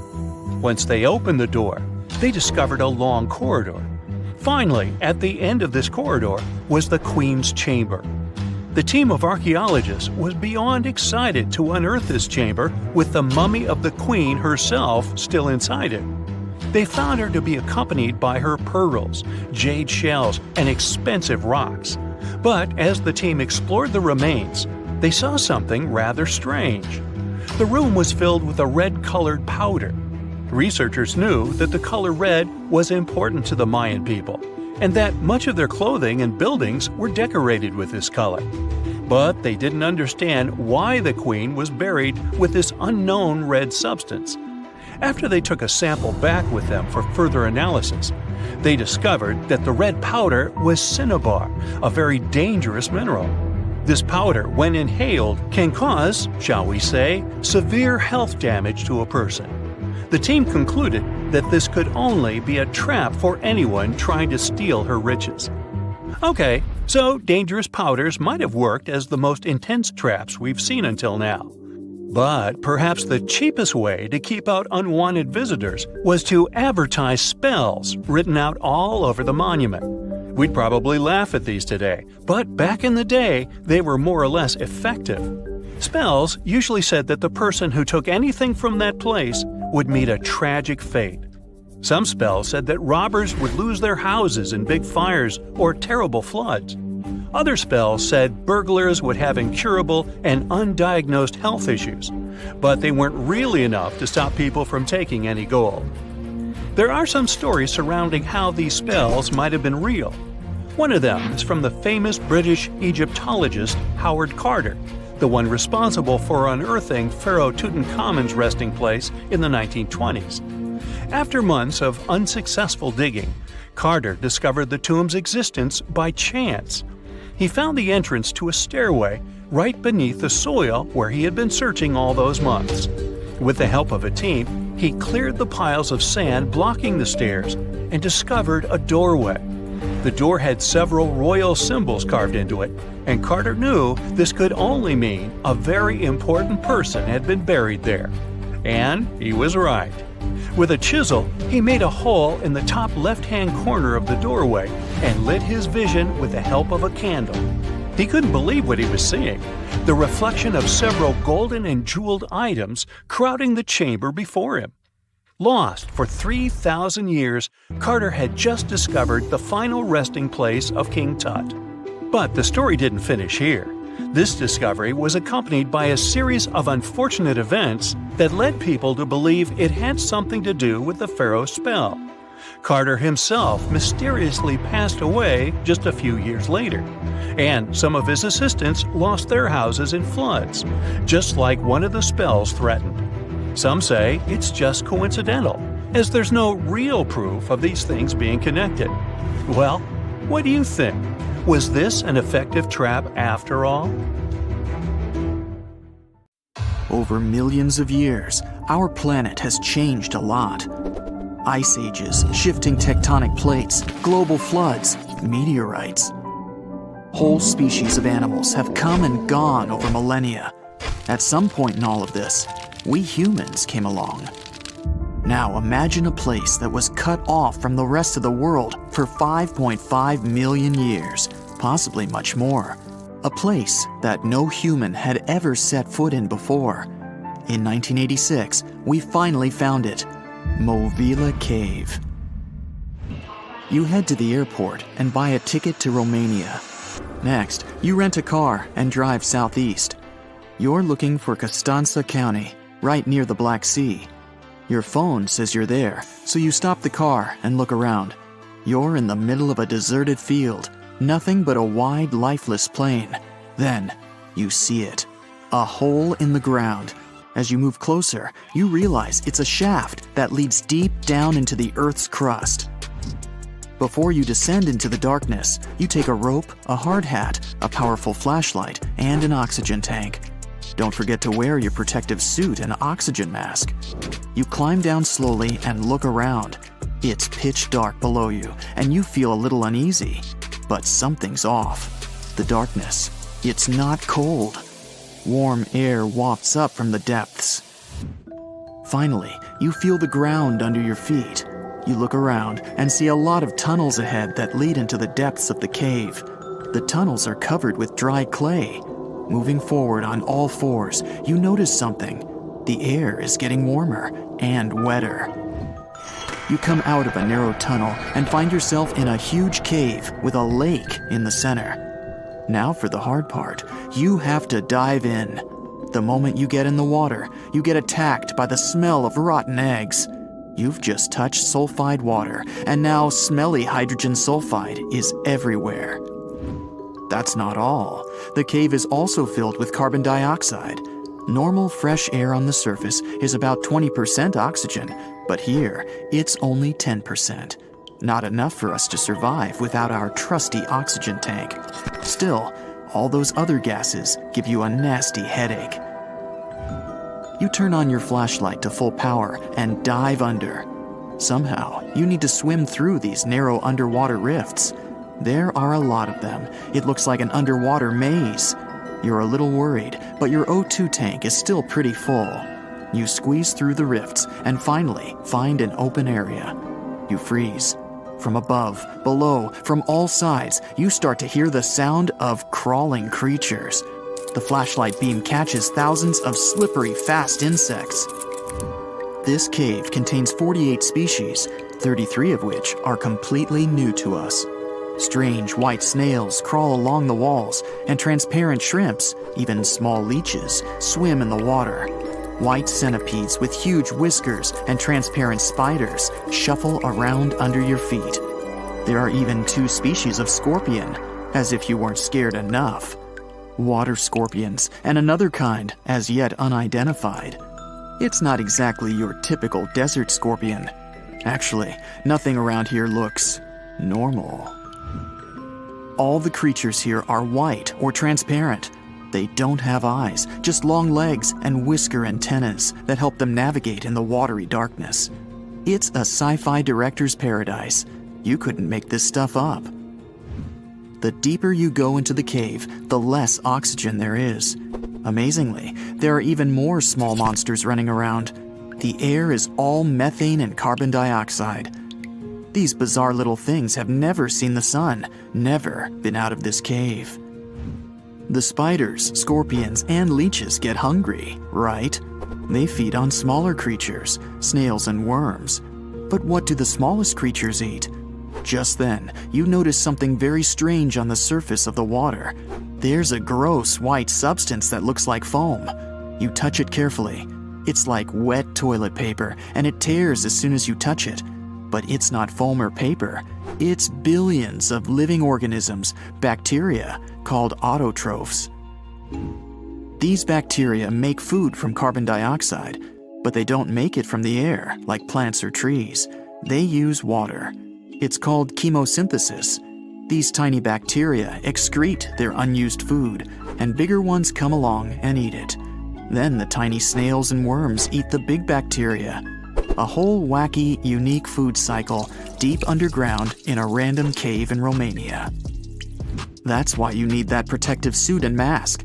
It's not just for your comfort and safety. Without the suit, you might accidentally leave behind some human bacteria from your skin or something. It could ruin the delicate balance of life in this underwater world. The underwater cave is too small and dangerous for expensive scientific equipment, so you grab a couple of samples of water, land, and air and get out of there as fast as possible. The cave hasn't been fully explored yet. The Romanian authorities don't allow just anyone to scuba dive on down there. Let's see in a few years. Who knows what else they'll find? You're back at your fancy lab, and you start to understand why that cave is such a big deal. The conditions in Mobile are almost the same as in the first years of Earth's existence. Back then, our world was shielded from the sun by a dense atmosphere.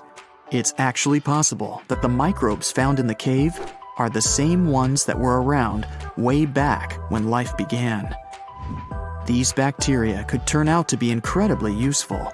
They oxidize the dangerous gases, methane, and carbon dioxide. Basically, they make them harmless. Thanks, little guys. Mobile Cave isn't the only extreme place on Earth where life still finds a way to survive and thrive. Picture the Eiffel Tower in Paris. Now imagine 10 of them on top of each other. Now imagine drilling down that deep. Got it? Life still goes on, even this far down. There's almost no oxygen there. The pressure is insanely high, and it's hotter than the hottest desert. Welcome to the nematode empire. Nematodes are worms, and these wiggly dudes are tough as nails. When there's no air, no food, or it's just too hot, they transform. It's called the Dower stage. It's a state of stasis, of deep hibernation. The worm's metabolism slows way down. It's like they go to sleep for a long time and only wake up when there's enough air or food around, or when it gets cool enough. And you don't have to dig that deep to find these creatures. Nematodes are found all over the world. They live in hot springs, in deserts, high up in the mountains, in the harsh cold of Antarctica, inside animals, and even inside the human body. You don't have to travel to Mars to find out of this world scenery. There are places on Earth that look unreal. The Danakil Depression in Ethiopia is one of the hottest, driest, and most inaccessible places anywhere on Earth. It's a large desert that gets almost no rain, but there's still plenty of liquid around. It sits on 2 active volcanoes, so liquid hot magma often flows up from under the Earth's crust. There are also colorful lakes full of acidic water. The salt from the lakes reacts with volcanic minerals, making bizarre figures that look like the backdrop of a sci-fi movie. Toxic gases and chlorine vapors rise up from the lakes, making it one of the most dangerous places on Earth. You need a gas mask to survive, but life always finds a way. There are living things here, even in a lake so hot that the acidic water actually boils. Microbes live happily in the lakes and surrounding rocks. If something can survive here, who knows? You can find another tough survivor in the Lut Desert in Iran. They've just discovered a new and special kind of crustacean there. These creatures live in small lakes that appear from time to time thanks to desert rains. This species can survive for decades in dry sediments, just waiting for a tiny bit of water. So these are all very small life forms, but are you in the mood for some monsters? Scientists have just discovered them, swimming in the waters off Antarctica. Massive sea spiders, huge starfish, transparent shrimp-like things. In 1 month, researchers found about 30,000 sea creatures, many of them never seen before. Who knows what else is down there? Imagine discovering an ancient city without leaving the comfort of your home. In 1963, a man in the Nevşehir province of Turkey did exactly that. He was renovating his house. He knocked down a wall in his basement and found a mysterious room. He continued digging and saw a tunnel. This is how Derinkuyu underground city was found. Derinkuyu is one of the deepest multi-level underground settlements of Cappadocia and in all of Turkey. This engineering masterpiece has 8 levels. The inhabitants living on those floors had access to cellars, storage areas, chapels, a school, a study room, and other structures. All floors are connected by an extensive network of tunnels. It's believed that the underground city was built as a shelter. You can't see the construction from the outside. Its depth is approximately 279 feet. The complex was large enough to shelter about 20,000 people, plus their livestock and food supplies. There's also a 180-foot ventilation shaft. People used it both for ventilation and as a well. The well supplied water both to the villagers living on the surface and to those hiding in the underground city. Interestingly, those living on the bottom levels were able to cut off the water supply for the upper and ground levels. This kept the water safe from potential poisoning. The place was designed for protection. The tunnels could be blocked from the inside with huge round rolling stone doors. The passageways were extremely narrow. Potential invaders had to enter the tunnels one at a time. Seems like they thought of everything in the 7th century BCE. Archaeologists believed the Phrygians were the ones who first built the levels. After them, the structure was used and enhanced in Roman times. This was when the chapels were added. The golden time of Derinkuyu, however, was during the Byzantine era. But how did these people manage to create such tunnels? Well, the rock they carved them into wasn't usual. It was soft volcanic rock. It appeared due to a geological process that began millions of years ago. Volcanic eruptions covered the area in thick ash. It then solidified into this soft rock. When the natural forces of wind and water eroded softer parts, only hard elements remained. Fun fact, fairy chimneys are also made of intricately shaped volcanic soft rock, but they formed naturally without any human intervention. I'm still in Turkey, but this time, my destination is Çanakkale, where a myth came to life. For 3,000 years, people believed that Homer's Iliad was fiction and that Troy never existed. In 1863, everything changed. Expatriate Frank Calvert discovered ancient ruins in western Turkey. He was convinced they belonged to the ancient city of Troy. Heinrich Schliemann examined this area in 1868. That's when Troy saw sunlight again after all those centuries.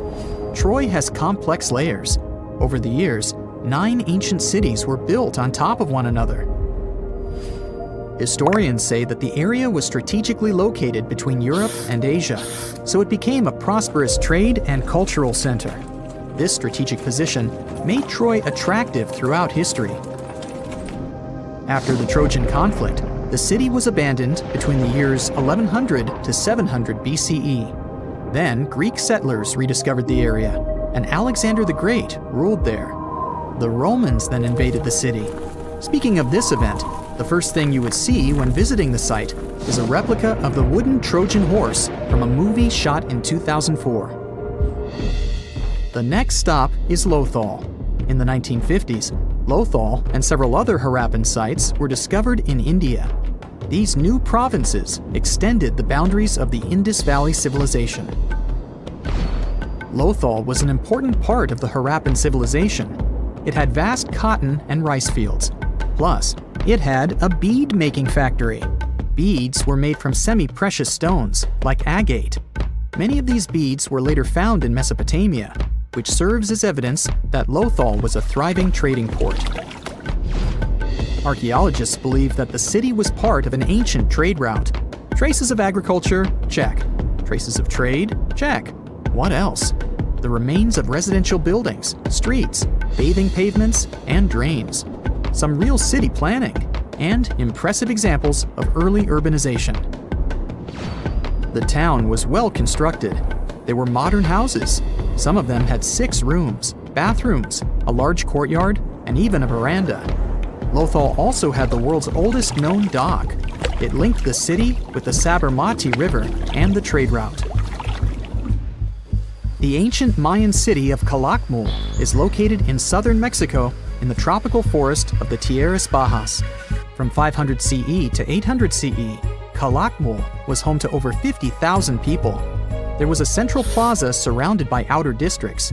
And if we count both the inhabitants of all those outer areas and those who lived in the center, Calakmul had a population of more than 1.5 million people.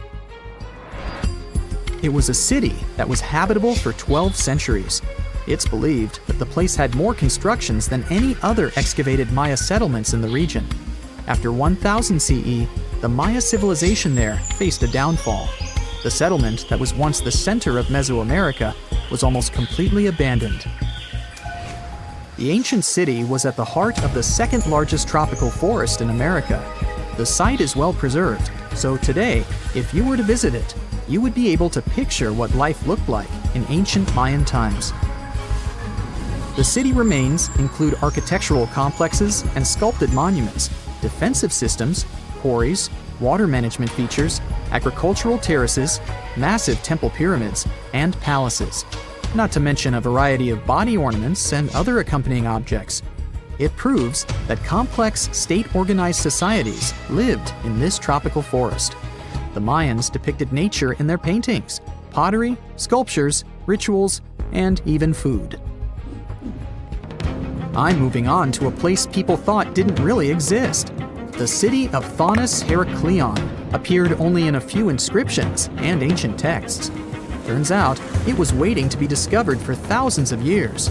Scientists searched the majority of the coast of Egypt. But then, archaeologist Frank Gaudio and his team detected a colossal face looking at them from under the water.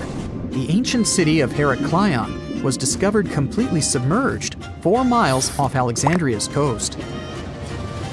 In the ruins of the lost city, there were 64 ships, 700 anchors, and a treasure trove of gold coins. Archaeologists consider a 16-foot tall statue and the temple remains the most important findings discovered by the expedition. Back then, the city had ceremonies and celebrations that took place in the Temple of Amun. The ruins and artifacts were made from granite and diorite, so they were in good condition even after having been in contact with water for centuries. They give people a glimpse into what life was like 2,300 years ago in one of the most important trade ports of the world. The city had a network of canals. You can think of it as an ancient Egyptian Venice. The canals linked many separate harbors and anchorages. Towers, temples, houses, and other structures were also linked by bridges. Thonis Heraklion was the country's main port for international trade and the collection of taxes. No one really knows how the city ended up submerged, but archaeologists connect it with natural causes. At the end of the 2nd century BCE, most probably after a flood, Heraklion got covered with water. Then, Alexandria, the city founded by Alexander the Great, became more glorious than Heraklion. Before Alexandria's fame, Heraklion was the main port of entry to Egypt. So, after the disaster, many ships heading for Heraklion had to change their route and go to Alexandria. Heraklion lost its glory until its rediscovery in 1933. Mesa Verde is an American national park in Colorado. The park is the largest archaeological preserve in the U.S., with more than 5,000 sites, including 600 cliff dwellings. Mesa Verde means green table in Spanish. The name comes from the shape of the mountains in the area, with flat tops and steep sides. The park is an ancestral Puebloan archaeological site. Starting from 7500 BCE, A group of nomadic Paleo-Indians seasonally lived in Mesa Verde. They were hunters, gatherers, and crop farmers. They built the first pueblos in the region.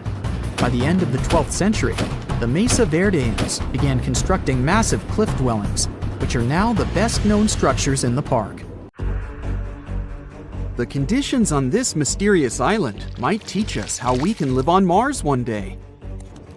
Devon Island is, to this day, the largest uninhabited island on our planet. It's located in the Canadian Arctic archipelago, and it's easy to see why people find it impossible to make a home here. The soil stays frozen throughout the seasons. The eastern part of the island is covered by a thick ice cap all year round. Summers here last for less than 50 days, and by summer, I mean that the ground is snow-free and the temperatures are slightly over 46 degrees Fahrenheit. Since almost no plants are growing here, there are no animals that could have adapted to these conditions. That's why scientists compare this island to what it would be like to live on Mars. In 2001, a project started here on Devon Island looking to discover how people might live and work on other planets, particularly on Mars. It's called the Houghton Mars Project and offered NASA scientists some unique studying opportunities. There are few options here in terms of logistics and transportation, and communicating with people living outside the island is also a bit more difficult. Specialists believe that if we can find solutions to live here, we might be able to do it on Mars too. Think of it as a home-based outer space boot camp. The Pitcairn Islands can be found in the middle of the Pacific Ocean. If you're a fan of adventures and remote places, this is the place to be. But you'll need to buckle up for quite the ride, since no plane has ever reached this place. The only way to reach the Pitcairn Islands is to take a 32-hour yacht ride. No wonder only 50 people are known to live here. Its history is really interesting too. A group of people settled here in the 18th century after a failed marine mission. To this day, all the residents of the island are descending from that initial group. Life's not easy here though. If they need to see a doctor, for example, they need to travel either to the island of Fiji or to New Zealand. Now let's head over to Mexico, where recent technology has allowed scientists to explore some fascinating cenotes, which were previously unknown. Cenotes are also called sinkholes and allow us to see subterranean water bodies. A team of archaeologists, cave divers, underwater photographers, and biologists came together to explore and document the extensive network of sinkholes located in the Yucatan Peninsula. One of the hotspots is located under the main pyramid at the Chichen Itza archaeological site. In total, scientists are looking to explore about 6,000 cenotes stretched across this whole region. The whole project is important not only because of the geological discoveries, but also because of its connection to the Mayan people and their culture. These recent discoveries revealed that for the Mayans, these cenotes weren't simple water sources. They dictated the way they built their constructions and had a huge impact on their spiritual lives too. The tallest mountain in the world is Mount Everest, sure, but it's been explored by scientists and tourists alike and doesn't hold many secrets. The mysterious Ganghar Puensem, on the other hand, is the tallest unclimbed mountain on our planet. The reason behind this unusual situation is not because of its remoteness or harsh conditions. Rather, because it's against local legislation to climb it. It's located in the South Asian territory of Bhutan, and the name of the mountain translates to the White Peak of the Three Spiritual Brothers. Local tradition dictates that mountain peaks shouldn't be available to humans and need to be left to the higher spirits. Mountains in this region can only be climbed up to 3.7 miles, but Ganghar Puensem tops 4.7 miles. For this reason, there's no official record of any human reaching the peak. Almost all of the previous expeditions have been inexplicably stopped at the midpoint. The next unusual spot should be on any travel enthusiast's bucket list, the island of Madagascar. For starters, it's estimated that about 90% of the species of plants and animals that are found here can't be seen anywhere in the world. But there's one small portion of the island that has baffled both tourists and scientists: the stone forest.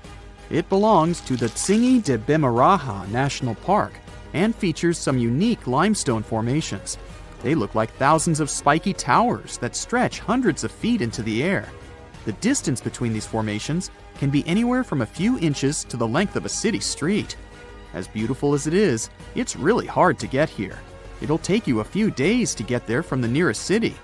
Once you get to the park, it becomes really difficult to explore, too. It can take a whole day to go across as little as half a mile. The word Tsingys itself translates to where one cannot walk barefoot.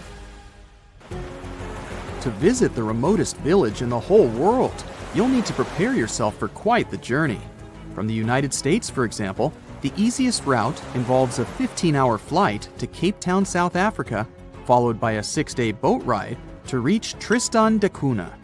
Or you could take a month-long cruise through the South Atlantic Ocean, whatever works better. Planning in advance is a must, since only 9 boat visits are made to the island yearly. It's just 7 miles long and right in the middle of the South Atlantic Ocean, stretching a mere 37.8 square miles. There are slightly over 200 residents, and they all farm for a living. They do have internet service, but it's really slow. The people living here speak a dialect of English that is used by the fewest number of people in the world. The town of Coober Pedy in Australia is partially underground. It all began back in 1915, when opal deposits were found in the area. To this day, the town is still the biggest opal mine in the world. People living here figured out that it would be more comfortable for them to stick to the underground, as temperatures above ground can reach 125 degrees Fahrenheit. So, the establishment now has underground stores and galleries. Coober Pedy is also home to the world's first 4-star underground hotel. North Sentinel Island, located near India, is another pretty remote place. Not because of the time it takes to get there or the climate, but because it's home to the world's most mysterious tribe. The population living here is estimated to be between 50 to 400 people and isn't known to have any contact with the outer world. This is mostly because locals don't really enjoy visitors and tend to scare them away, even harming tourists. So, to protect them and their obvious wishes, the island is monitored by the local Indian authorities. It's believed the tribe's people don't have any immunity from modern diseases, so being in contact with foreign people might actually be fatal for the locals. On these French islands, there are no native inhabitants. The Kerguelen Islands are part of the Antarctic lands and are home to just scientists that visit on rotation. At any given time of the year, there are no more than 100 people here, and they're mostly engineers and researchers. There's no plane to get you to these islands, and few tourists are known to have visited them. The island is covered in glaciers, and the soil here isn't friendly to plants or animals. But if you're curious about what this place looks like, you'll need both the money and the time to complete the trip. You can only reach the island by ship, which reaches the shores of Kerguelen only 4 times a year. It isn't cheap to stay in these islands, and you definitely won't find 5-star hotels here. The trip departs from Réunion, and it takes about 28 days to reach the first island. Half of the time will be spent at sea, so be prepared to cover over 5,600 miles of the Indian Ocean. Imagine working 7 days a week on a large-scale construction site. You, along with thousands of others, carry millions of stone blocks and put them on top of each other according to a complex system. You work without modern construction equipment. You have no air conditioning or constant access to water. It's so hot outside that you can fry eggs on the road.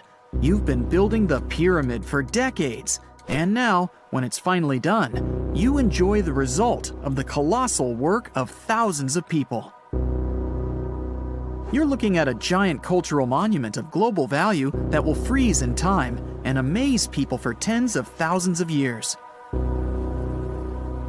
A few thousand years have passed. People in the 21st century see the pyramids and are like, wow, I can't believe humans have built this. Yeah, the people who built the pyramids wouldn't have appreciated such a theory. But actually, there are reasons to believe that people built it using some fantastic technology.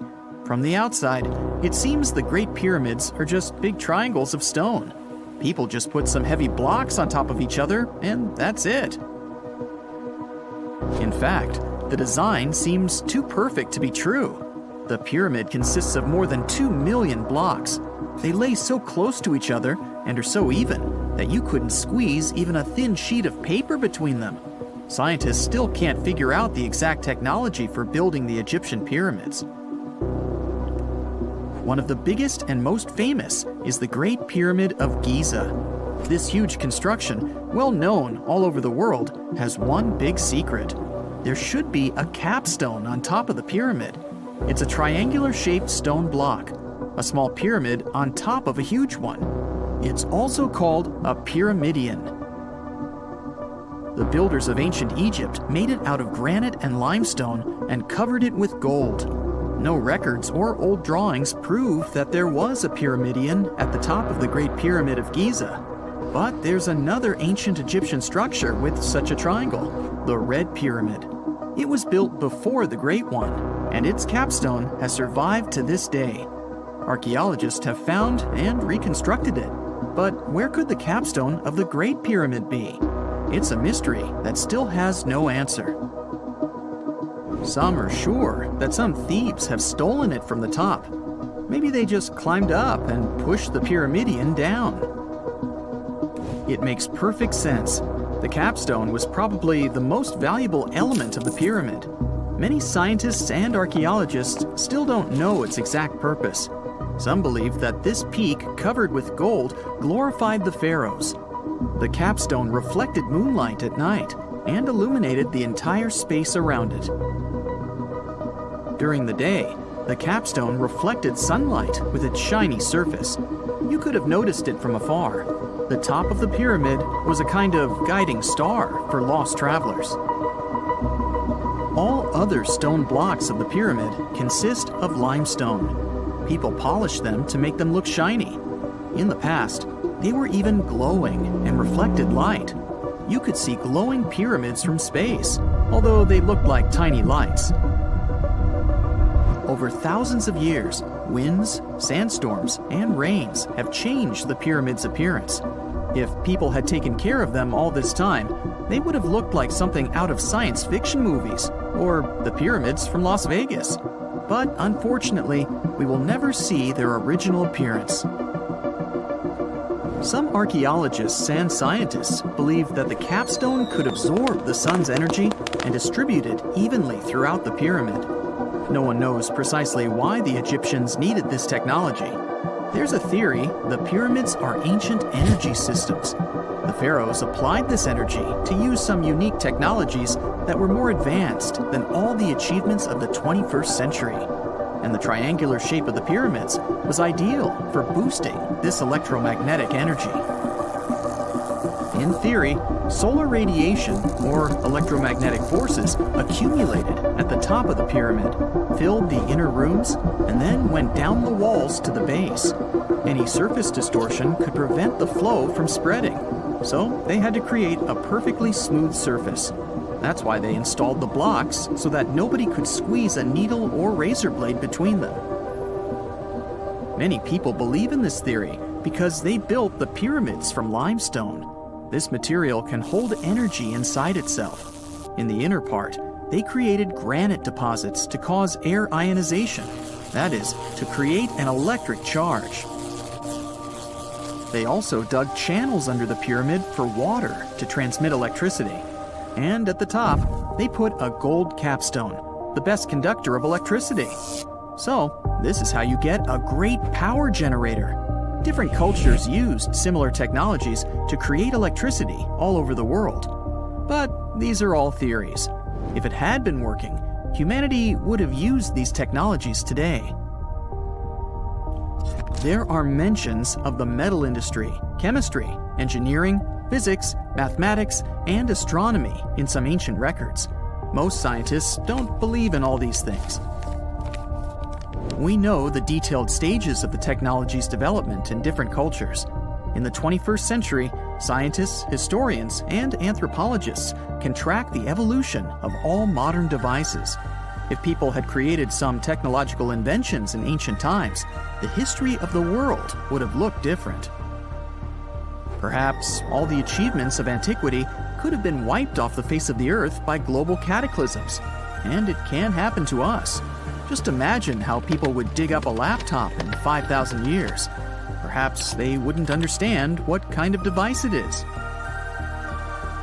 Another Egyptian wonder surrounded by mystery is the statue of the Sphinx.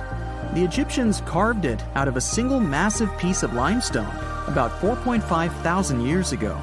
But scientists still don't know the exact date of its construction or who built it. People painted the Sphinx in different colors, so it looked much brighter and more vivid in the distant past.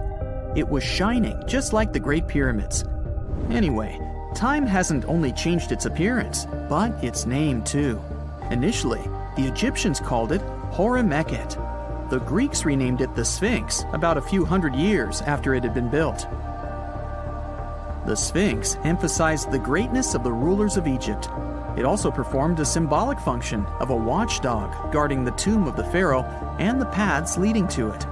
This version sounds realistic, since archaeologists have discovered many secret entrances at the foot of the Sphinx. Perhaps these rooms and intricate tunnels lead to underground halls with treasures. And treasures don't always mean gold and jewelry.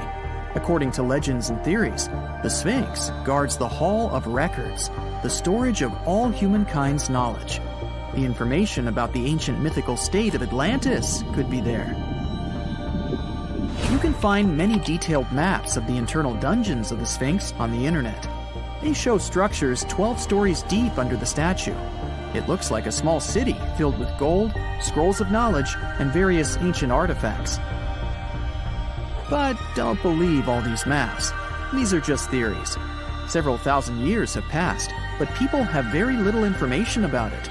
Archaeologists know that there are still many strange and exciting things about the Sphinx that are still undiscovered. Some locals are afraid to research because they believe they can awaken something terrible from the underground depths. Therefore, it's mostly scientists from other countries who conduct the excavations. In 1998, scientists discovered strange tunnels leading to empty rooms under the Sphinx. They realized that some people tried to get there through tunnels in the past, and maybe those people took all the treasures that were there.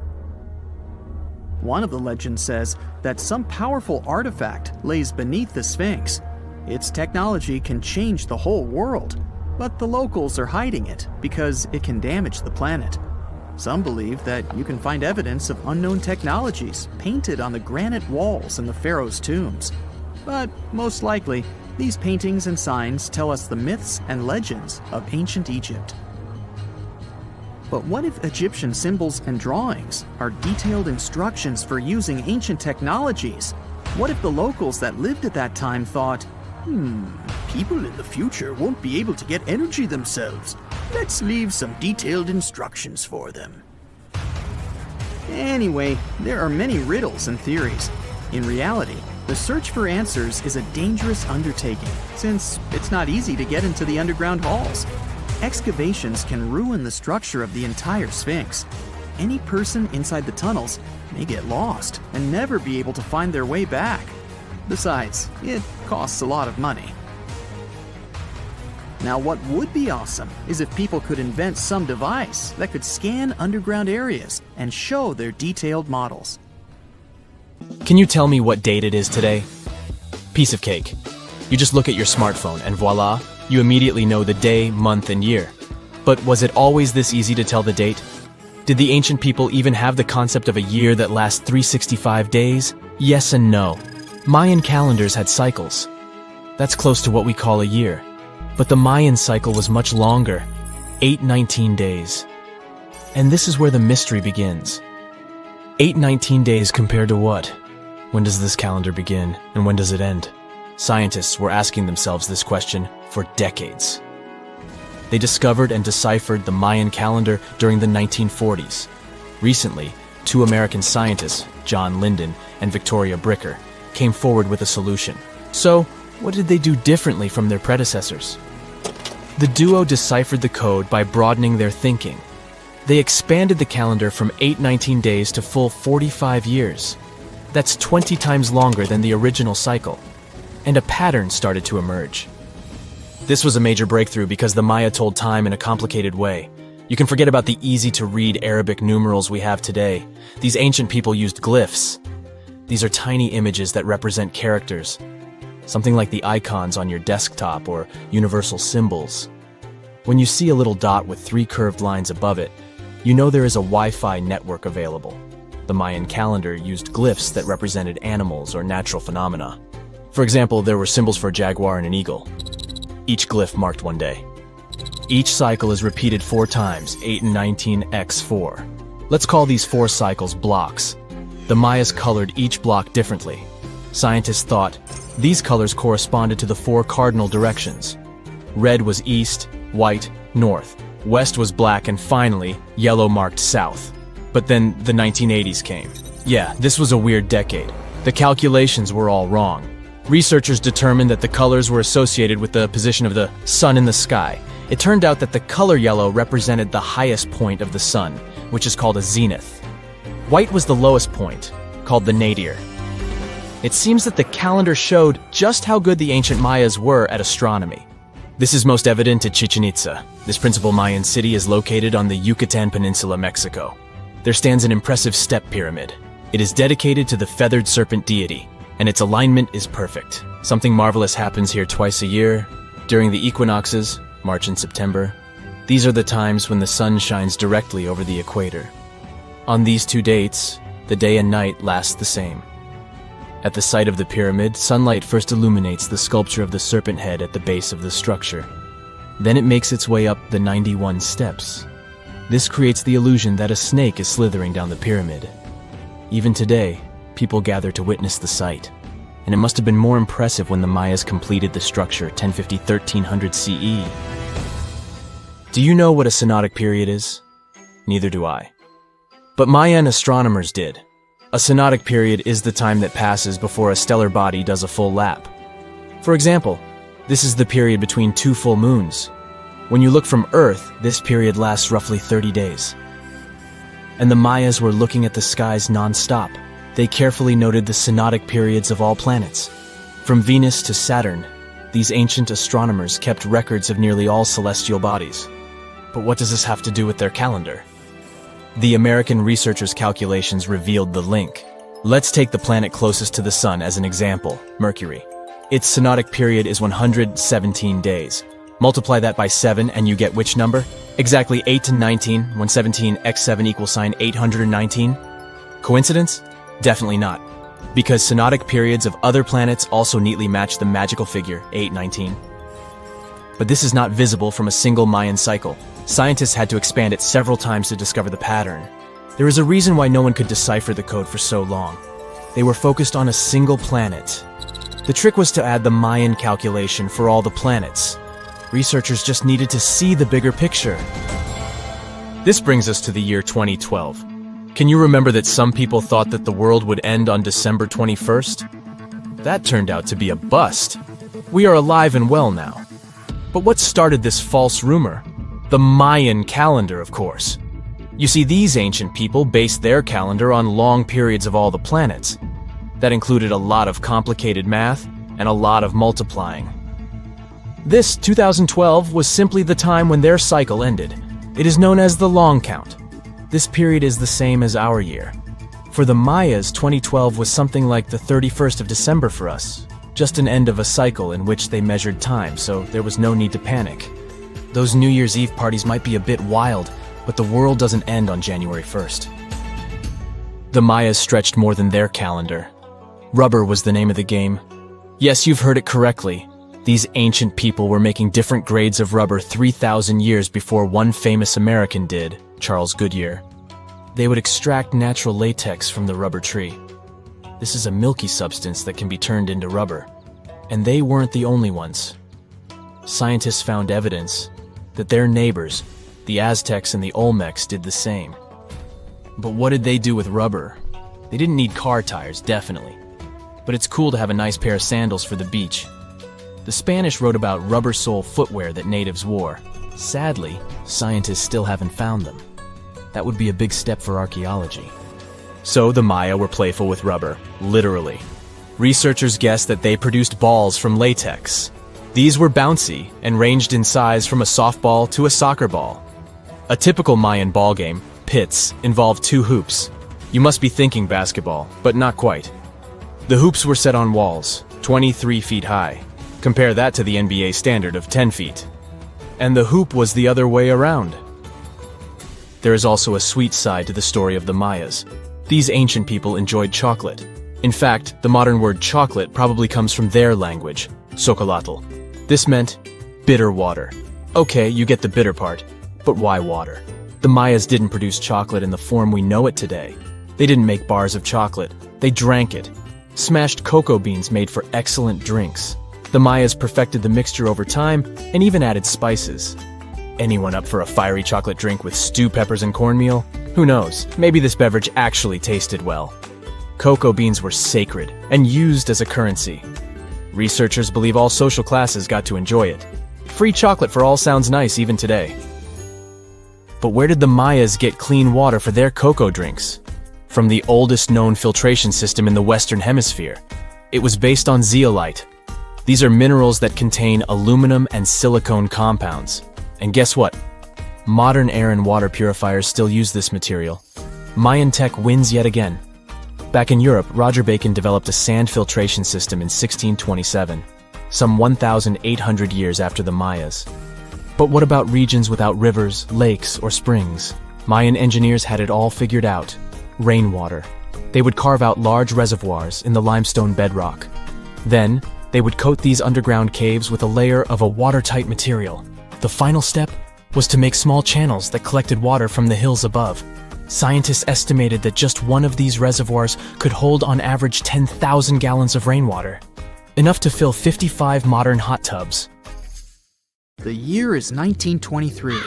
2 teenagers sneak out of their homes in the middle of the night in Florida City. Rumor had it that an old man was building a rock castle by himself. But every time someone tried to see what the old man was doing, he would stop working. The curious teens managed to sneak into Ed's backyard and saw something they could later describe as magic. They recalled seeing rocks moving around like helium balloons. The old man was moving up to 30 tons of stone by himself to build his castle. Even if he didn't allow anyone to see him working, he would proudly talk about it around the town. But whenever people asked how he was building a stone castle all on his own, he simply answered, "I cracked the secret of the pyramids." This story begins in Latvia, Edward Leedskalnin's home country. Edward was born in a small village on January 12, 1887. He was born in a family of stonemasons, which is probably where he learned ancient techniques of building.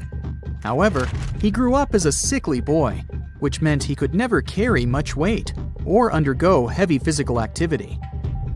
At the age of 26, an unfortunate turn of events determined Ed's fate. The love of his life broke off their engagement, and heartbroken Ed decided to move to the United States. He lived in a couple of American states before finally moving to Florida, where his life's adventure started. Ed spent years searching for the right spot of land to build his dream house. He always rejected good farmland.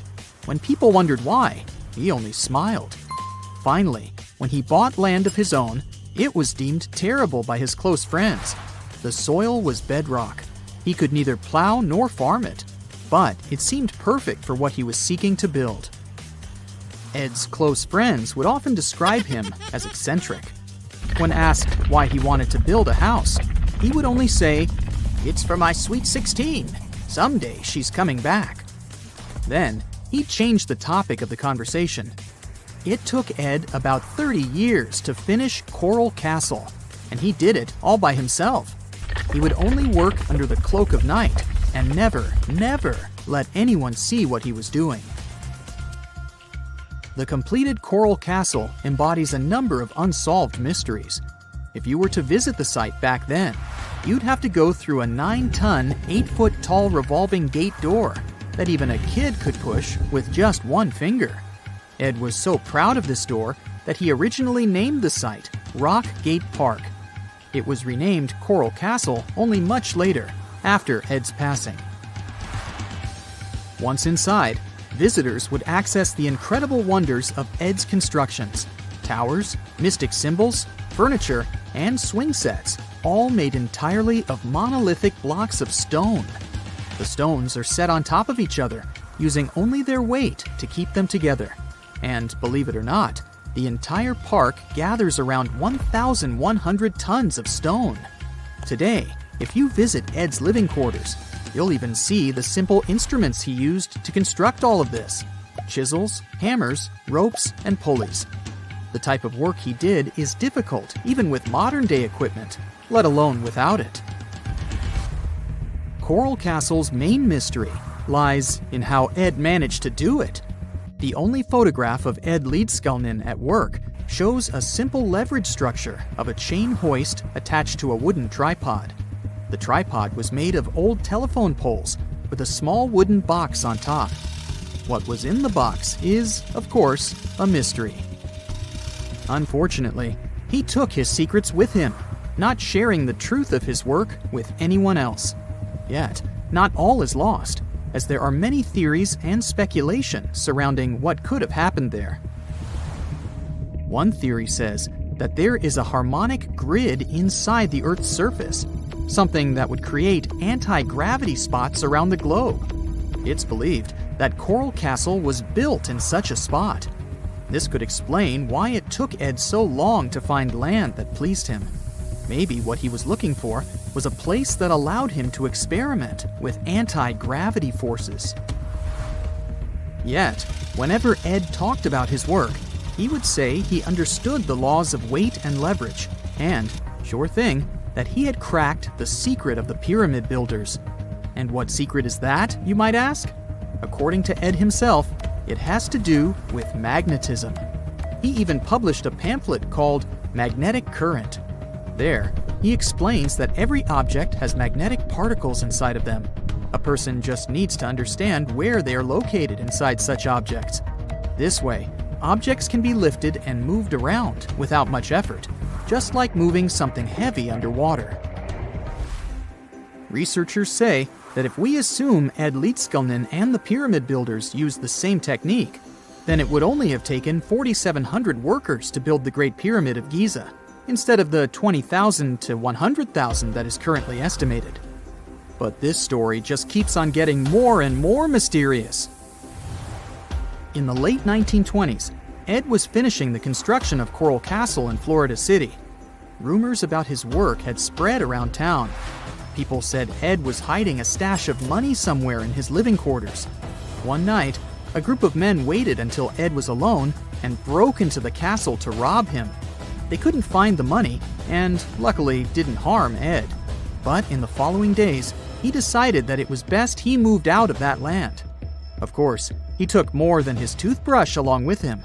Ed decided to move the entire Coral Castle to another land 10 kilometers away from where he had built the park. Legend says he hired a truck driver and asked him to swear secrecy about what Ed intended to do. He asked the driver to look away while Ed loaded the truck by himself, moving all of the rocks without any help. With the truck loaded, Ed and his castle moved to Homestead, Florida, where the park is located until this day.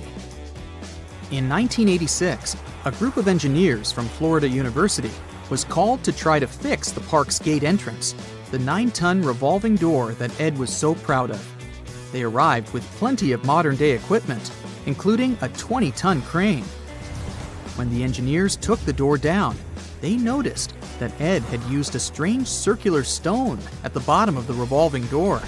The engineers couldn't understand how this frisbee-sized rock could withstand 9 tons of weight without breaking into pieces. They sent the rock to the geology department at the University of Florida, but the geologists simply returned the rock, saying they couldn't find a match of this rock in their databases. They couldn't determine its origin. The engineers put the 9-ton gate back into place, trying to use other techniques. At first, it didn't work without the base rock Ed had originally used. So, they had to cut the gate rock to make it work as a revolving door once again, proving that modern-day technology couldn't replicate what Ed had done single-handedly. Fast forward to 2011, and another man claimed to have cracked the code of the pyramid builders and Ed Leedskalnin himself. Wally Wallington, a retired construction worker from Lapeer County, Michigan, has managed to build using similar techniques to those used by Ed. Wallington is known for having built his personal Stonehenge in Michigan. He is said to have used simple machines, such as levers and counterweights, moving around multi-thousand-pound concrete blocks. Unlike Ed, Wallington has shared his techniques with the public. Multiple videos are showing the clever engineering he built from very simple materials. It sure is impressive. The man has moved his entire barn into another property just with the help of simple tools. However, there is no way to prove that these were the same techniques used to build Coral Castle. To this day, the secrets of Coral Castle haven't been unraveled. But hey, we can always keep trying to solve it. So how come the world is still talking about a statue that only existed for a mere 54 years over 2,000 years ago? What made this impressive ancient construction so remarkable that we're still discussing it? I'm talking about the Colossus of Rhodes, of course. It's considered to be one of the 7 wonders of the ancient world, along with the Great Pyramid of Giza or the Gardens of Babylon. There are a lot of mysteries surrounding this ancient statue, but let's look at some of the facts first, shall we? What we do know is that the local Rhodians decided to start a massive project once a Macedonian siege over their island was over. In other words, it was their way of honoring the higher powers for their victory. Using a lot of material left behind by the Macedonians, they started the construction of the Colossus, which is estimated to have taken about 12 years. Most contemporary descriptions of the sculpture agree that it stood about 105 feet tall. Now, just to compare, that's about the size of the Statue of Liberty today, which is 151 feet tall. It may not seem like a lot. I mean, Lady Liberty is currently ranked as the 52nd tallest statue in the world. The champion here would be the Statue of Unity in India, standing proud at an astonishing 597 feet. But for ancient times, that was quite an accomplishment. But is the similar height the only connection between the Colossus of Rhodes and the Statue of Liberty? Not really. We do know that they both also refer to Lady Liberty as the modern Colossus, since both statues were constructed as a symbol of liberation. There's even a plaque placed inside the pedestal of the New York statue, inscribed with the first verse of the sonnet, "The New Colossus," not like the brazen giant of Greek fame. To build this massive Colossus statue, they sure needed a lot of bronze.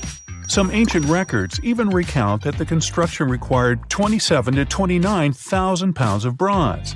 Even for modern times, this is a lot, but back then, they even called it an operation that involved the bronze industry of the entire world. The man tasked with bringing the statue to life was Chares of Lindos, a local Greek sculptor. The whole construction took place from 294 to 282 BCE, but unfortunately, Chares never got to see the end result. We don't know for sure why that happened, but some records claim constructing the Colossus of Rhodes may have led him to complete bankruptcy, since he failed to accurately estimate the cost for the massive statue. Anyway, we still don't know for sure how it was possible to build a statue this big back in those days. They had none of the equipment we have today, like excavators or elevators. Some old records said that they had to invent a completely new, custom method to build it. It all happened on the location, put together piece by piece. They supposedly split the statue into many different sections, and the first one to be constructed was the feet. Once each section was done, huge mounds of earth were placed around it, so they could continue working on the next section above. However, these records were made more than 100 years after the Colossus was finished, so there's little we can say about the accuracy of this information. In all those 12 years, the local Greeks worked around the clock to build the Colossus of Rhodes. They started with a white marble base that they placed at the statue's feet. They then continued with some sort of an iron skeleton, to which they attached the bronze plates. Why did they choose bronze, though? Well, that was more for practical reasons, since bronze is stronger than iron and it can also sustain extreme weather conditions. More so, if you think about it, the statue was located pretty close to the sea, so the air surrounding it would have been pretty salty. That's why they needed to make it out of quite sturdy material. And what about the location? Well, that's something that has been up for debate for a long time. Researchers initially believed that the statue stood with each leg on either side of the Mandrake Harbor, one of many in the city of Rhodes, basically straddling its entrance. As imposing as that may sound, it was likely not the case. First of all, that would have meant the harbor would have to have been closed for the whole duration of the construction, which doesn't seem to match all the other records. More so, after the statue had fallen, it would have probably blocked the entirety of the harbor, which again doesn't seem to be mentioned anywhere. Most recent depictions say that it most likely stood either on the eastern side of the Mandrake Harbor or maybe even further inland. So, what happened to this impressive structure? Is there really nothing left of it to this day? And why did it survive for only 54 years, since it took so long to build and it was so important for locals? Well, as admired and valued as it was to the Greeks, an earthquake took the Colossus of Rhodes away from them. The story goes that because of the movement of the earth beneath it, the statue snapped at its knees and was completely laid on the ground. Nonetheless, the statue still continued to be admired for centuries. The Rhodians refused to rebuild it as they considered it a sign and did not dare intervene with destiny. By the middle of the 7th century, they had taken away what was left of the statue completely. Legend says it took about 900 camels to carry all the bronze away from the location. And what about the looks of the statue? This is also one aspect that is still shrouded in mystery. Even though it was a symbol of the locals' pride in maintaining their independence, they did not use the depiction of the statue for any of the coins they made, even though that was kind of customary. Other art historians do think, however, that the Colossus was similar to other depictions of the same mythological creature, a male figure that had rays of light rising from its head. The position of its hands is also still up for debate. Some say it might have even been holding a torch. We don't know if his hands were pointed straight down or whether the right arm was raised, like in similar representations in Greek mythology. The original might not be here for us to admire anymore, but there are some plans out there to rebuild it. A group of European architects intends to build a 21st century version of the ancient statue. This new construction is planned to stretch 500 feet tall. It should serve as a cultural center combined with a lighthouse. To make sure it won't have the same destiny as its ancient ancestor, these designers intend to use a lot of technology available today. Firstly, they plan to cover the whole exterior of the modern Colossus with solar panels so that the enormous building has enough electricity. They also intend to use modern resources to make sure earthquakes and wind forces won't affect the massive structure yet again.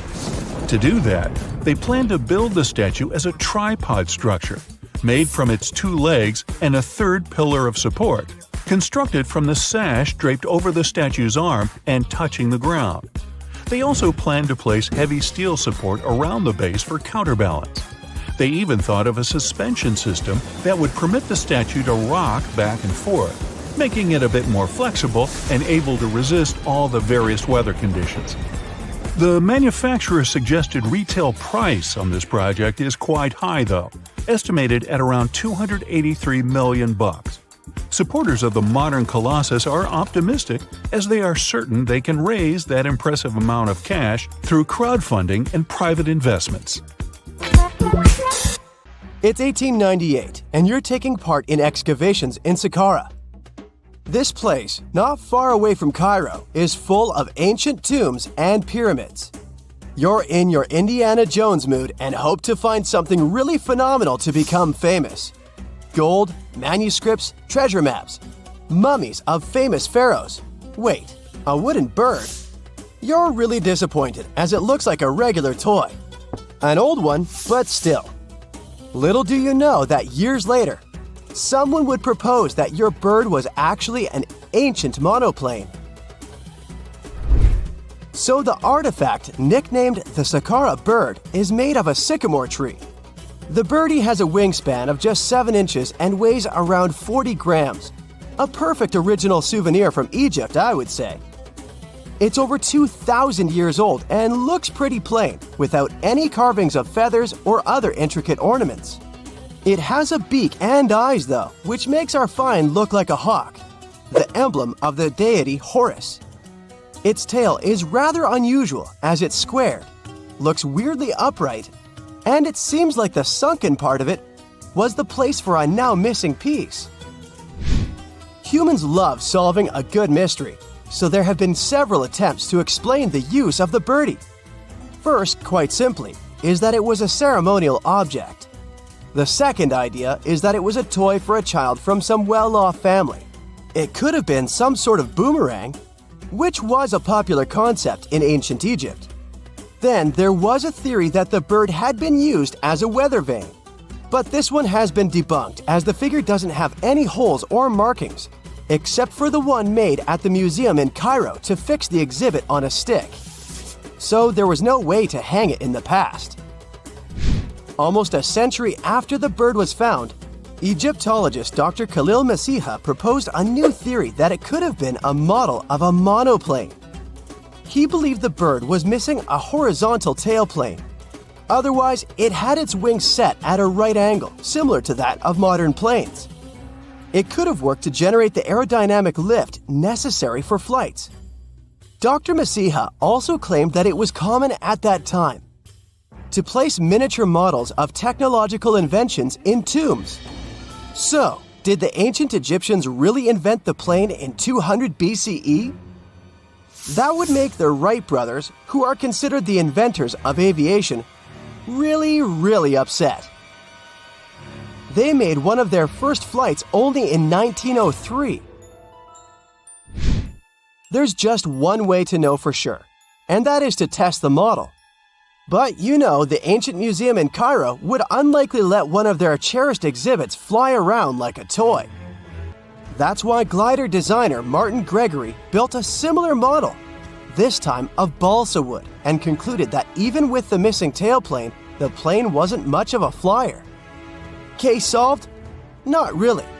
This didn't sound convincing enough to the History Channel, so they invited an aerodynamics expert to build another replica of the bird.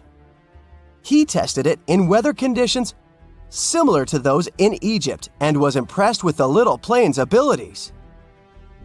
So, if they did invent the prototype of a plane back in the times of pharaohs, it would be a good example of an oupart. That's an out-of-place artifact, an object that's way ahead of its time in terms of technology or history. And the Saqqara bird isn't the only example of such a revolutionary concept. In 1901, a group of divers retrieved the Antikythera mechanism from an underwater shipwreck near the Greek island of Antikythera. It's been dubbed the world's first analog computer, and it's currently dated around 100 BCE. The bronze mechanism could tell the position of the sun, moon, planets, and stars, as well as the lunar phase, the dates of upcoming solar eclipses, and even the speed at which the moon moves through the sky. No one's sure who used it and how or where it was made. But it's obvious that it's extremely precise and way too advanced for its time. The first flushing toilets in the world were invented in the middle of the 20th century. Just kidding. The ancient Minoans on the Mediterranean island of Crete and the Indus Valley civilization both came up with this brilliant invention at the same time, around 4,000 years ago. The plumbing and sanitation were so well done that no one managed to design anything better until 2,000 years later. One ancient Minoan lavatory was discovered at the Palace of Knossos. It looks like it had a wooden seat set over a tunnel that directed water from a rooftop reservoir to an underground sewer. Other varieties got water from jugs. Only the super rich people could afford all this glory. So if you wanted to shop for real estate back then, the flushing toilet would be a telltale sign you were in the rich neighborhood. Automated doors became a cool, seemingly new invention back in 1931. But the technology behind them is actually much older. Think the 1st century CE old. Mathematician and engineer Heron of Alexandria came up with a hydraulic system to open and close temple doors. To bring it into action, you need to light a fire to produce heat. There was a brass pot under the fire, half filled with water. The inventor connected the brass pot to containers that acted as weights.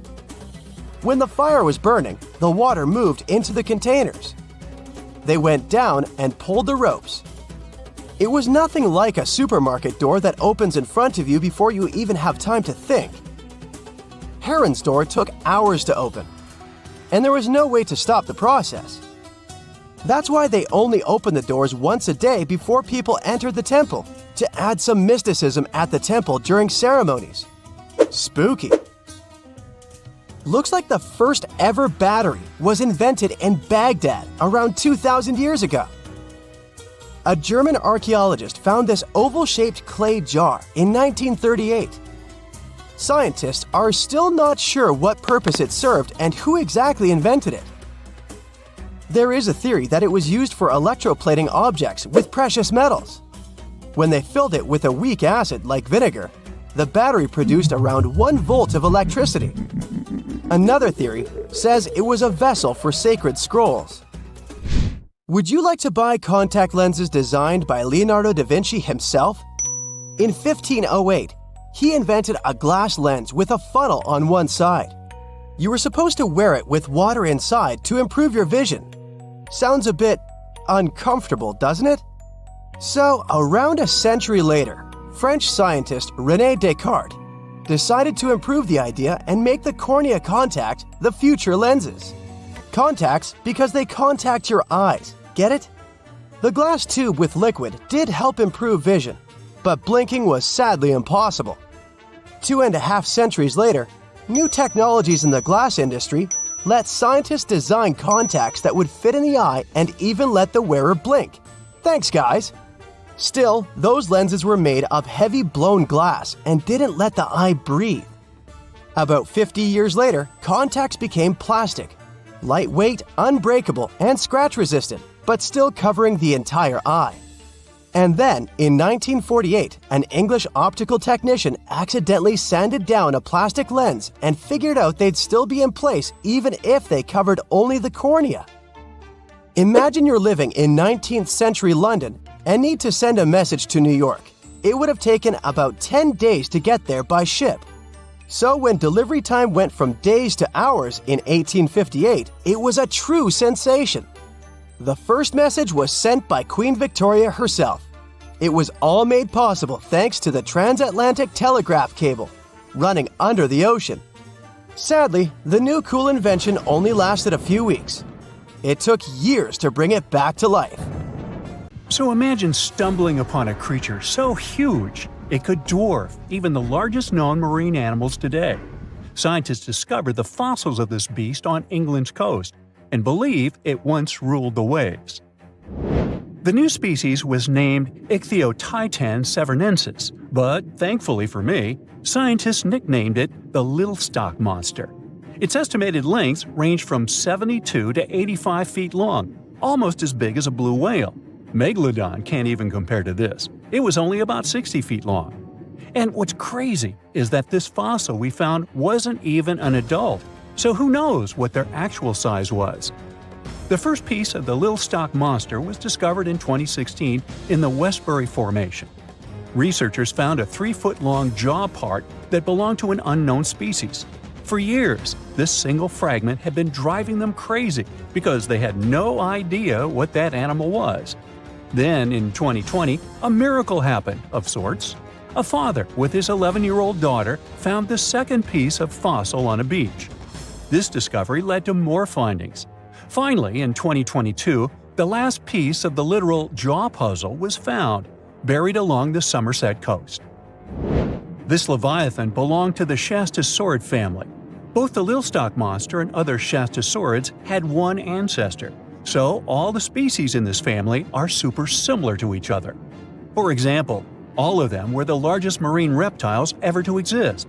Although our Lilstock monster is much larger, most Shastasaurids could grow up to only 69 feet long, and it's possible that the Lilstock monster, when fully grown, would reach up to 100 feet or even more.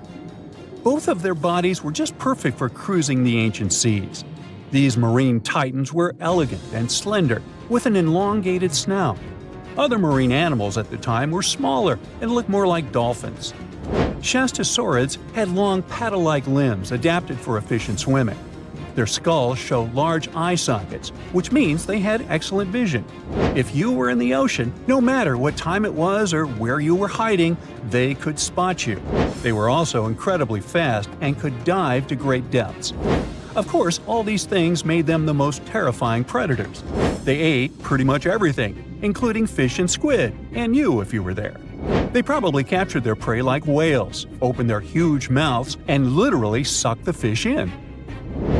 What made the Lilstock monster especially scary is that it wins in the jaw competition. For other Shastasaurids, their jaws were a bit weaker, so they hunted smaller fish, kind of like today's orcas. They required vast amounts of food. This shows us that the Earth's Triassic oceans had rich, productive food webs. But the Lilstock monster has this unique feature. It could open its jaw almost 90 degrees upwards. It also had tons of powerful muscles around. Its jaws were horrifyingly strong. So while others were hunting some squids, the Lilstock monster probably hunted large fish and even other marine reptiles. Fossils of Shastasaurids have been found everywhere in the world, from North America to Asia. This means that these creatures dominated and terrorized the oceans for millions of years, although even they weren't completely safe from scavengers. And that's exactly why we struggle to find these fossils now. Scavengers didn't leave any remnants of them. So, while we have some fossils of this marine family, they mostly remain a mystery for us.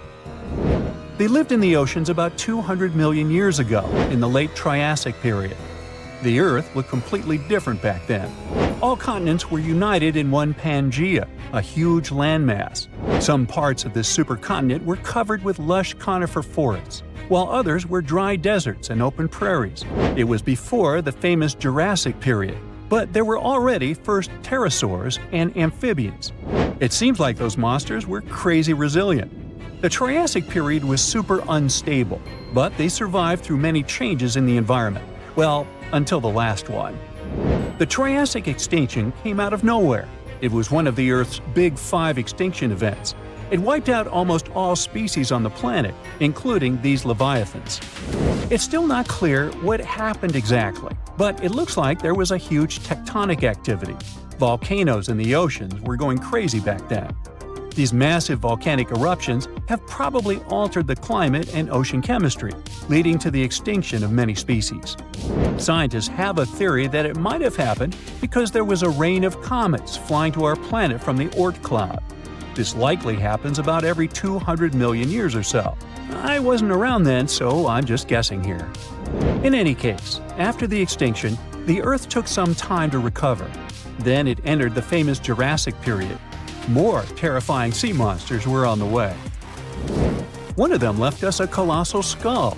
This fossil is 150 million years old, and it also belonged to a sea beast from Jurassic times. They called it the Sea Rex.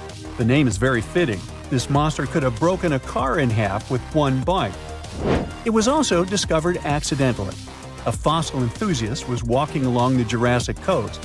This place is famous for having tons of ancient fossils, all because of the erosion in stormy weather. Typically, people find small spiral fossils here. However, this time, he discovered a giant sea monster fossil. Excited, he contacted scientists. They arrived at the spot right away and then had to carefully climb down a cliff to search for the rest of the skull. This fragment alone is 6.5 feet long. Turns out, it's a newly discovered species of pliosaurs, giant predators of the ancient seas. Pliosaurs were among the largest marine predators ever. Some of them grew up to 40 feet long. They use their huge teeth to snatch and devour prey, including other reptiles. Well, at least those creatures are far gone. But what about the horrors that still live in our oceans? Recently, biologists discovered the world's longest animal, the one that's still alive to this day. They found it off Australia's coast, on the Gascoyne coast, a very mysterious and unexplored place. There, underwater vehicles stumbled upon a frightening 150-foot-long siphonophore. That's twice as long as many blue whales and 3 times as long as a humpback whale. Doesn't it kind of look like one of those toy string worms? But this creature isn't friendly at all. It's a string-like deep-sea predator. What's even more scary is that this isn't actually one creature. It's a colony of small clones working together as one. Basically, collective consciousness. Ooh, Borg. Together, they stretch out like a single long string in the water. This creature might be the longest siphonophore ever found, and it was discovered at a depth of around 2,000 feet.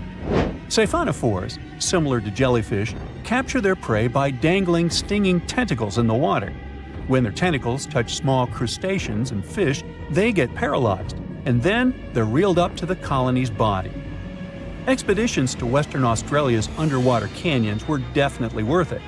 Together with that siphonophore, scientists have discovered up to 30 potential new marine species. Among them were a new octopus or squid, a long-tailed sea cucumber, glass sponges, and giant hyroids, colonies of animals resembling upside-down jellyfish. None of them have been seen before in Australia. But most of them weren't as scary as the one that was recently discovered in the Gulf of Mexico.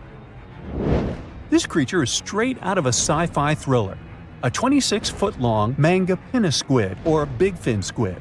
It was discovered near an offshore oil rig at a depth of more than 7,800 feet. It has incredibly long elastic tentacles, which can be 15 to 20 times longer than its body. It holds them at right angles to its body, making it look even creepier, almost as if it has elbows. And yes, it's another deep-sea predator. These 10 tentacles probably help the squid trap their prey and drag it onto the seafloor.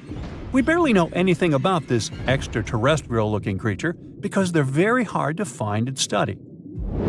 And if you think their tentacles are awful, just check out these creatures with 20 arms. This thing looks like a facehugger. This new species is lurking in the frozen depths of Antarctica. Experts were searching for cryptic sea animals known as Promachocrinis, or Antarctic feather stars. They're kind of similar to starfish and sea cucumbers, but have an otherworldly appearance and can live up to 6,500 feet below the surface. It's called the Antarctic strawberry feather star. Despite its pretty name, its appearance is anything but cute. It has a bizarre strawberry-like body from which 20 spindly arms branch off. Its coloring ranges from purple to dark reddish, and the arms all have different lengths and thickness. Ooh. Who knows how many more of such scary creatures we'll discover in the future. On October 30th, 1759, the inhabitants of the Middle East were jolted awake by an earthquake.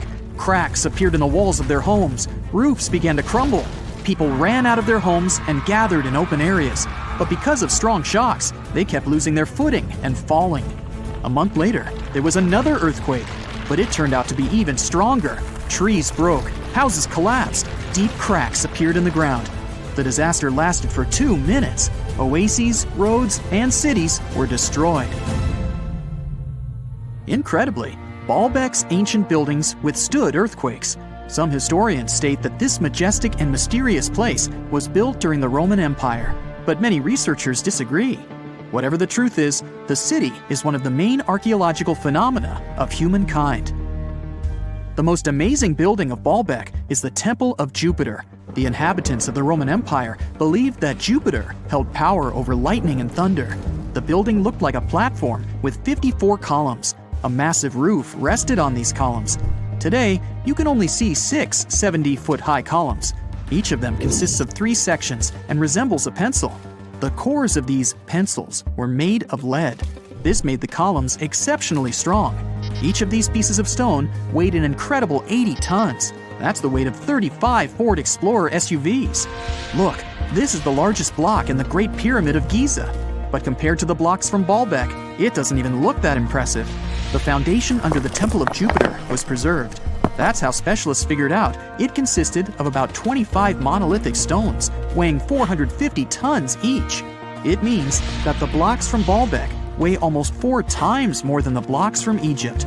There are 3 more enormous limestone blocks in the foundation. They weigh 800 tons each. This is more than twice the weight of a Boeing 747 plane. Ancient builders must have had a hard time carving such giants from a piece of stone. And after that, they also had to pull them to the construction site and lift them to a significant height. Repeating these logistics would probably turn out to be a nightmare for present-day builders. To do this amount of work, they would need modern equipment. But Baalbek's constructors didn't have trucks, cranes with circular saws, or electricity. How did the builders of the past manage to do this? Scientists have a theory that includes ropes, winches, and lever systems. Naturally, the engineers of the past made all the gadgets from wood. Around 3,000 feet away from the ruins of the temple complex, there's a quarry. Archaeologists suppose that's where the stones for the construction were cut. They found a block of limestone there. It seemed to be too large even for this incredible place. The monolith got called the Stone of the South. It was 65 feet long and 13 feet wide. The ancient builders didn't have time to completely separate it from its mother rock. A group of scientists from Austria estimated that this piece of limestone weighed more than 1,000 tons. That's like 3 Boeing aircraft or 160 African elephants. There was another surprise awaiting the archaeologists near the Stone of the South. It was the second monolith that weighed more than 1,200 tons. But the ancient builders didn't stop at that. They continued to work.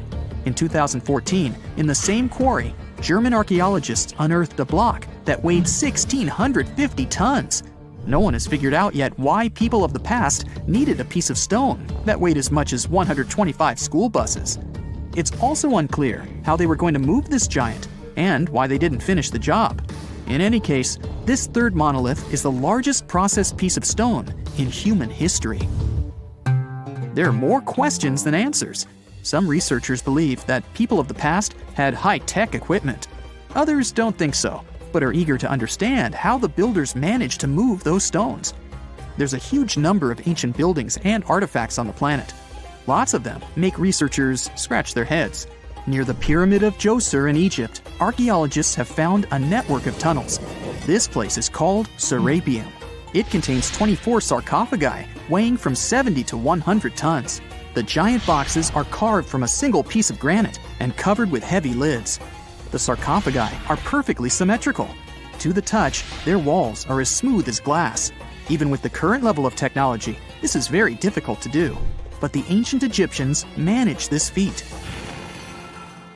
The Lycurgus cup is a priceless artifact and example of ancient nanotechnology.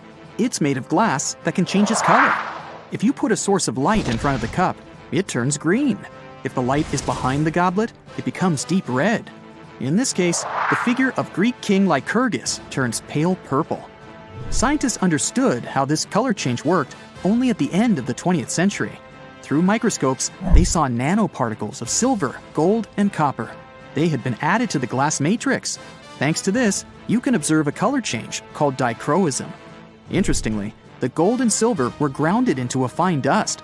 It's almost impossible to do this by accident.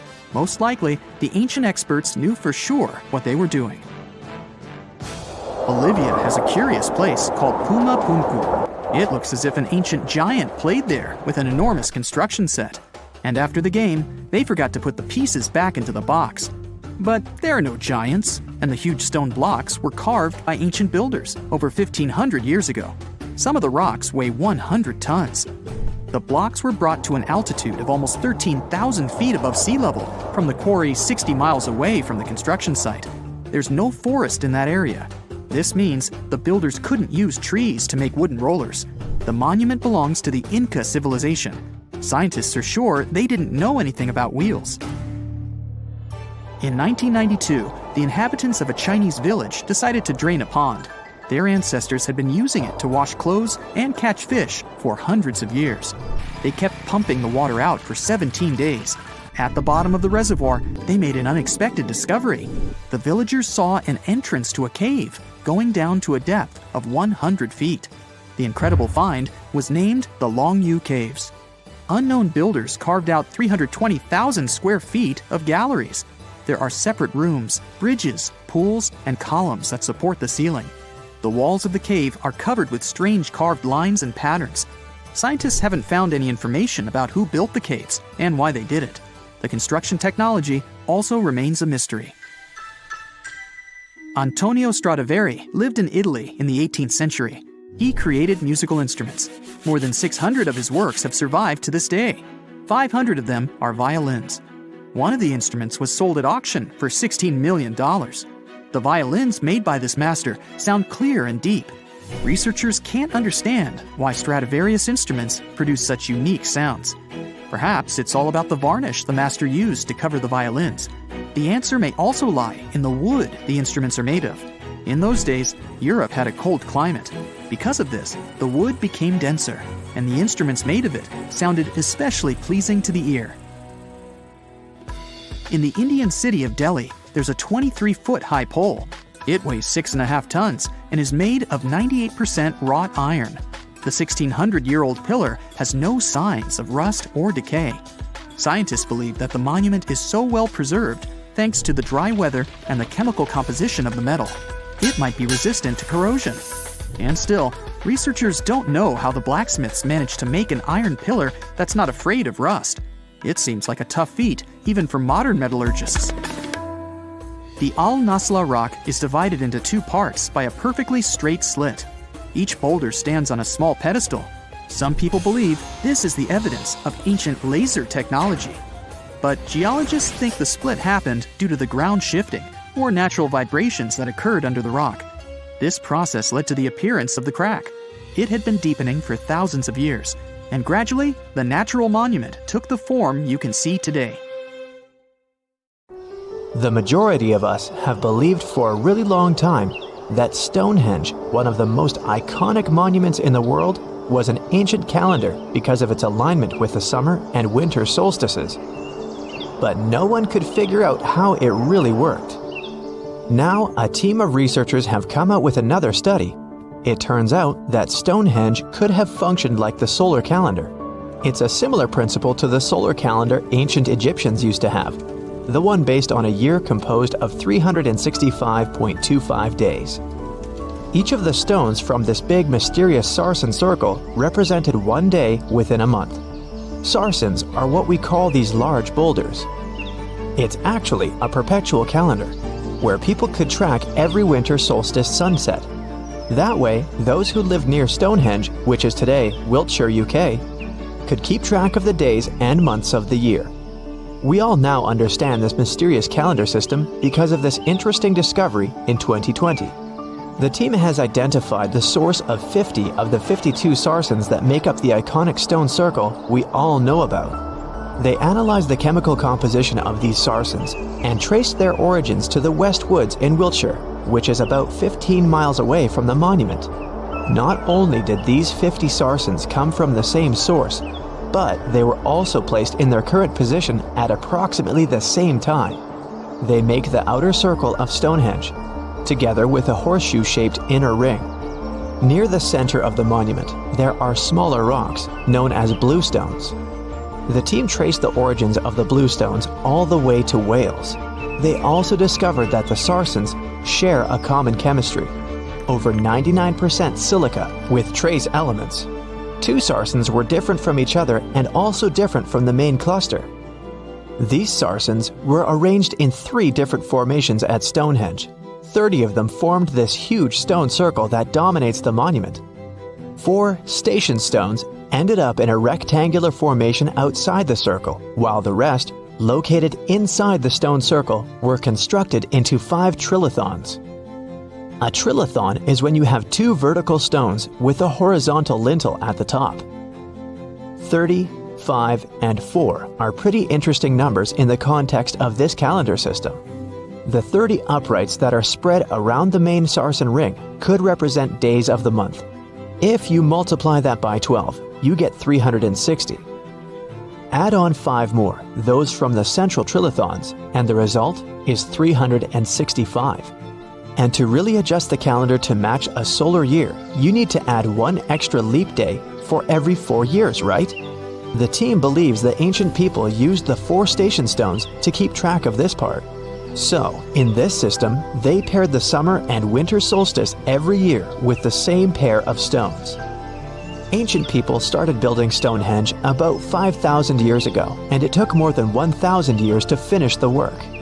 But the Stonehenge you see today is not the complete, original version from the beginning. People have broken and taken away many of its old bluestones and sarsens. The entire structure also changed over time since there were generations and generations, 180 of them to be precise, that passed since the beginning of Stonehenge, who would participate in the building and rebuilding of it. People created Stonehenge in 4 stages.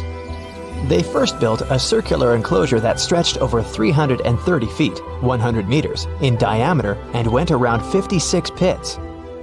A high bank flanks the ditch of the enclosure, while there's a low bank on the outside. Some theories even say that this part was some form of a communal cemetery. Later, in the second stage, builders added a horseshoe of sarsen trilithons. In the third stage, they constructed a ceremonial avenue that was nearly 2 miles long. It possibly traced the path of the bluestones. People moved from the Aubrey holes to the Q&R holes, a double arc that these bluestones have been arranged into.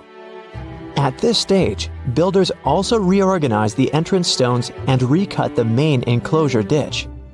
During the fourth stage, the stones were broken and builders etched carvings into the sarsens.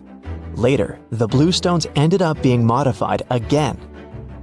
Builders didn't leave any written records about how they managed to drag these heavy stones to the site and get them to stand so perfectly upright. But there are theories that say their techniques were more closely associated with woodwork than masonry. They made mortise holes and protruding tenons because they wanted to slot these stones together, and they used tongue and groove joints to do that. When they dug the hole for the stones, they placed timber poles at the back of the holes that were used as brace support. Then, they moved the stone into a position and hauled it upward with ropes. They packed rubble into the hole to make sure the stone stayed in place. A pre-industrial farming society put this fascinating monument together using only tools made of stone and bone. Not even the wheel had been invented yet. This unusual formation is also known as ringing rocks. The stones you can see at Stonehenge have some pretty odd acoustic properties. When you strike them, they produce a loud clanging sound. That could be one of the reasons why people bothered to transport them over such a long distance in the first place. In some ancient cultures, people believed that these rocks contained healing powers. It's a really popular location that attracts over 1 million visitors a year. When it first opened to the public, visitors were allowed to walk among the stones. They could even climb on them, as there weren't any restrictions. Until the 19th century, visitors would regularly chip off pieces of the rock to take them home as souvenirs. They would also engrave their initials into the stones. They camped within the circle and dug fire pits, not realizing that the digging pits could seriously undermine the stability of the entire monument. Over time, visitors have encountered more and more restrictions until the monument was finally roped off in 1997 because of the serious erosion of the stones. That means if you want to visit, you can only view it from a distance unless you want to pay extra for the stone circle experience, which can be arranged outside of normal visiting hours. Stonehenge originally had 2 entrances that led into the enclosure. There was a wide one to the northeast and one that was a bit smaller and located on the southern side. If you look at it today, you can see there are many more gaps. This is mostly because of tracks made later that once crossed the monument. The ground within Stonehenge has been severely disturbed, and it wasn't just about random visitors digging fire pits. There was a group of people who dug a large deep hole within the stone circle in the 17th century because they were looking for treasure. Then there was Charles Darwin, who also did some digging because he was studying earthworms in the area. He wanted to know how these worms could impact objects in the soil over time. He observed how a fallen stone there had sunk deeper into the ground and realized it was happening because of the activities of these tiny creatures who churned through the soil all the time. In 1963, there was a theory that Stonehenge had been built as some sort of computer that predicts solar and lunar eclipses. Later, some proposed it was actually constructed as a monument to ancestors that had passed away. This theory says the permanence of its stones represented the eternal afterlife. The average sarsen you can find there weighs 25 tons, while the biggest one weighs around 30 tons. If you want to get an idea of how massive these stones really are, you can go behind the visitor center in the outdoor gallery to check out a replica sarsen stone. It's a true copy of a freestanding upright from one of the trilithons that are located in the inner horseshoe of the monument. There are 5 Neolithic houses at Stonehenge based on real archaeological evidence of houses found in that area. Each of them had stake-built walls and a chalk floor. Some even had furniture. There was also a lot of trash discovered, which means people in this area used to like celebrations and feasting. Research has shown that people lived in these houses for 50 to 100 years, around 4,500 years BCE, which was the time when the builders brought the sarsen stones to Stonehenge. During the time they were building Stonehenge, generations of people went through major changes themselves, from the Stone Age to the early Bronze Age. They were no longer as static and isolated. They started to travel and trade more, which means they communicated way more than their ancestors, even internationally. This is how they could have spread the word about Stonehenge, and it's also when the whole mystery and fascination with the monument began. Everyone loves a good landmark. The Roman Colosseum, the ancient city of Machu Picchu, the Giza pyramids. But have you ever wondered how it once looked? Way back in the days when they were built? Or even in the time they were covered in ivy and forgotten by humanity? Buckle up, because we're heading on a time travel adventure to the world's greatest archaeological sites. Our voyage begins in South America, deep inside the Peruvian mountains. Behold, the city of Machu Picchu. Machu Picchu is a monument to the ingenuity and power of the Inca civilization. During its prime, the Inca civilization stretched 2,500 miles along South America's coastline from modern-day Ecuador all the way down to Chile. And Machu Picchu was located at the heart and center of it. The historic site was constructed at around 7,000 feet above sea level, more or less around 1450 BCE. The gated city consisted of around 150 buildings made of stone. The Incas managed to build temples, houses, and even a complex aqueduct system to irrigate the entire town. And yes, they did all that without the help of wheels or any instrument made of iron. The housing model is somewhat similar to stone houses we see nowadays, with the difference that the Incas didn't use any cement to stick together the blocks of stone. Yet, they fit seamlessly on top of each other. Not only that, the Incas must have developed a rudimentary yet effective anti-earthquake technology, since in the event of a quake, the rocks would shake without falling out of place. If Machu Picchu had been built today, it would have cost over $70 million to finish the entire thing. The purpose of the site is still a mystery to many historians. Theories suggest that it could have been built as a ceremonial site, a safety base for the Inca people, or even a retreat for royalty. What we know for a fact is that in the 16th century, 100 years after Machu Picchu was built, its population abandoned it, with tree roots taking over the majority of the site and keeping it hidden from humankind for over 4 centuries. It wasn't until the 20th century that the world was reintroduced to Machu Picchu when a Peruvian farmer led Yale University professor Hiram Bingham III to visit the site. Since then, Bingham and many other explorers dedicated their lives and research to studying the archaeological wonder of Machu Picchu. Now, for the next stop on our time-traveling vehicle, the city of Pompeii in Italy. Pompeii has crowded our collective imagination for many years. The eruption of the Mount Vesuvius volcano in 79 AD and the destruction of an entire city is hopefully not something that will happen again. But I bet you're wondering, what did Pompeii look like on its last day? It took 18 hours for Pompeii's streets, markets, houses, and forums to be buried under millions of tons of volcanic ash.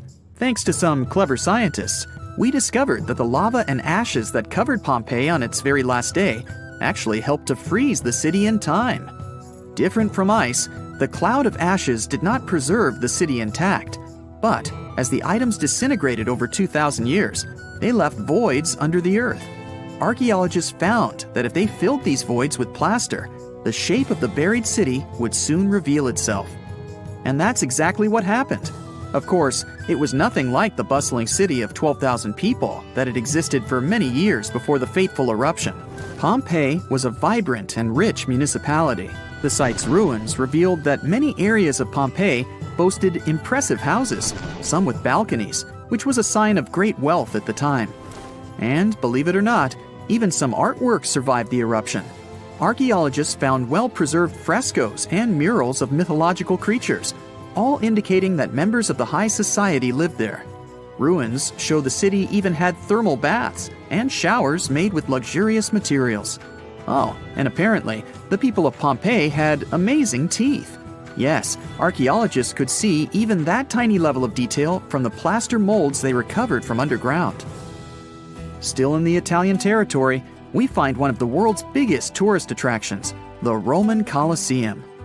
It was built as an amphitheater during the reign of Emperor Vespasian, around 70 AD.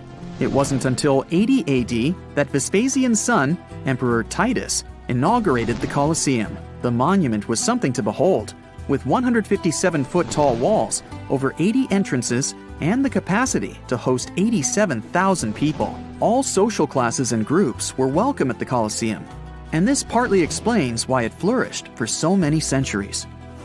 During the decline of the Roman Empire, around the 6th century AD, the Colosseum started being neglected and abandoned. The monument was looted, and some of its columns and stones were used to build infrastructure elsewhere. Only 1/3 of the original Colosseum still remains, and if it's big now, imagine what it once was. Greece was home to one of the world's largest empires.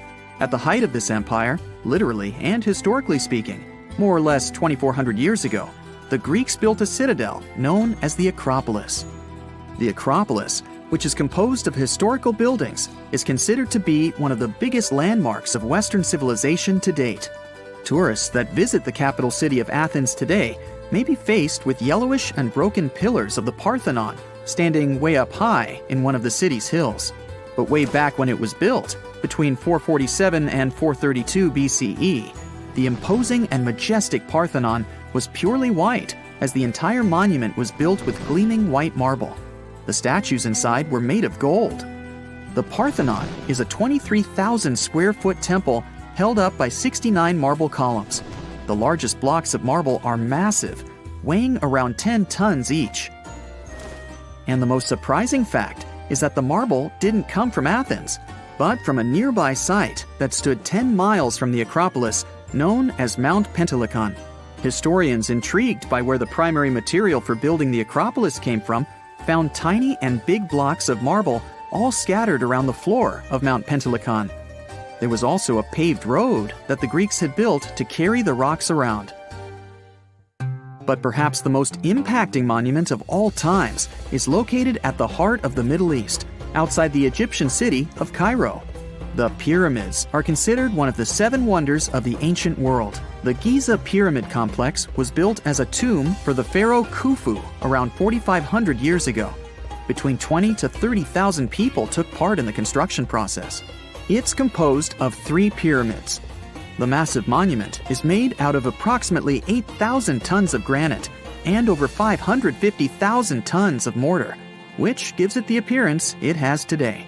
Would you believe me if I told you that the pyramids didn't always look like this? Far from it. They were shiny white with a golden triangular tip at the top.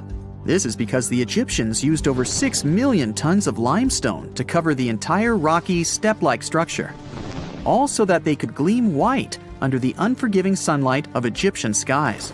The Pyramid of Khufu remained the tallest structure on Earth made by humans for over 3,800 years. It was the only 8-sided pyramid in Egypt and was believed to align with Orion's belt. It's considered to be the most aligned construction facing north. In 1979, it was inscribed on the UNESCO World Heritage List. Let's head on down to the Indian city of Agra to quickly visit the Taj Mahal. You may know it as the Taj, but it can also be called by its more endearing name, a teardrop in the cheek of time. The Taj took over 22 years to build and was commissioned in 1632 by Mughal Emperor Shah Jahan as a declaration of love for his third and favorite wife, Mumtaz Mahal. It was made with ivory white marble, and amazingly, due to tight conservation, it still remains very similar to what it was when it was built. I think all this talk of landmarks got me thirsty for some traveling. What about you? Tell us in the comments below if you've ever visited some of these sites, or which interesting landmarks you'd add to this video. Imagine you can spend an entire week digging in the ground, scanning for ruins, and taking photographs of the world's most surreal archaeological sites. Would you be up for it? Grab your magnifying glasses, and let's do some digging. When in Rome, do as the Romans do. Walk around the city stumbling upon ancient history, So you're strolling around Esquiline Hill on a sunny afternoon. You have just finished your third gelato when you suddenly see it. The magnificent Domus Aurea, or Golden House, for the non-Latin speakers. The Roman Emperor Nero ordered to build this huge palace back in 64 BCE. The construction finished in 68 BCE. In its glory days, it occupied an area 3 times the size of the Vatican City.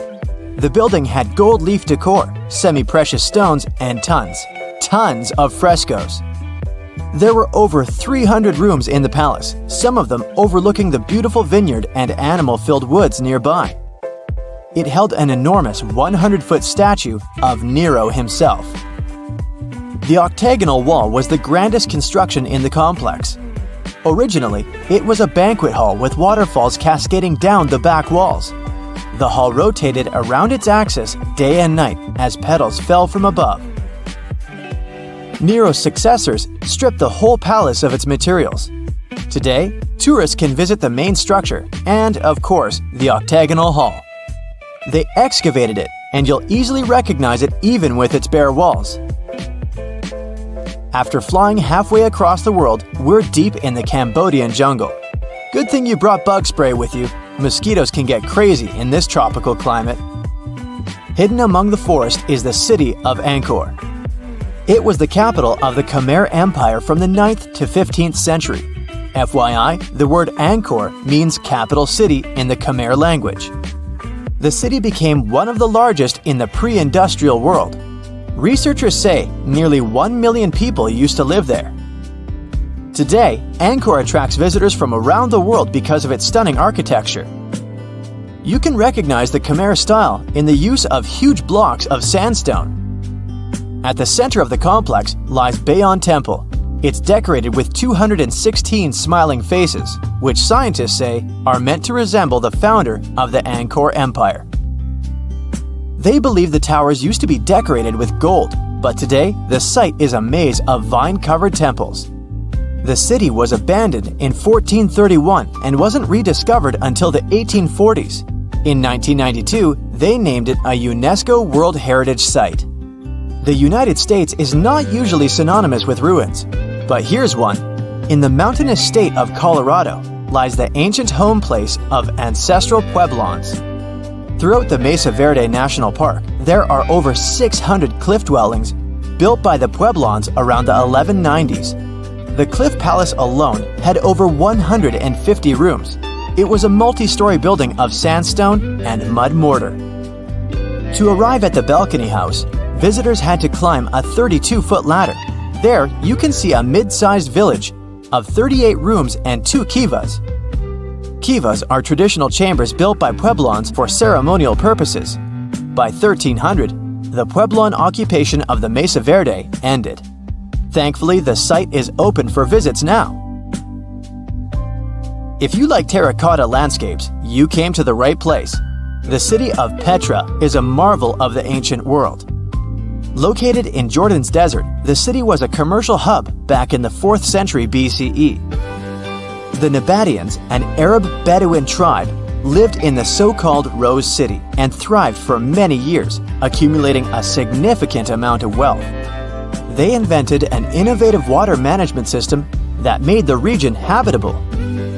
The rock-carved gate-like structure Petra is famous for is what is called the Pharaoh's Treasury. It stands at the main entrance to the site and is said to have a hidden treasure beneath it. In the early 2000s, the site was named one of the 7 new wonders of the world. All the way in South America, in the country of Guatemala, lie ancient Mayan ruins. The lost city of Tikal is a site made of 12,000 buildings, the remains of the capital of the ancient Mayan Empire. It is comparable in importance to London or New York. The North Acropolis is Tikal's most ancient complex of monuments. Built solely by human hands in 750 BCE, it served as the resting place of kings and chiefs. Back in the day, the step pyramid temples were painted a beautiful red. Mayans loved that color. Today, of course, you'll only see the limestone.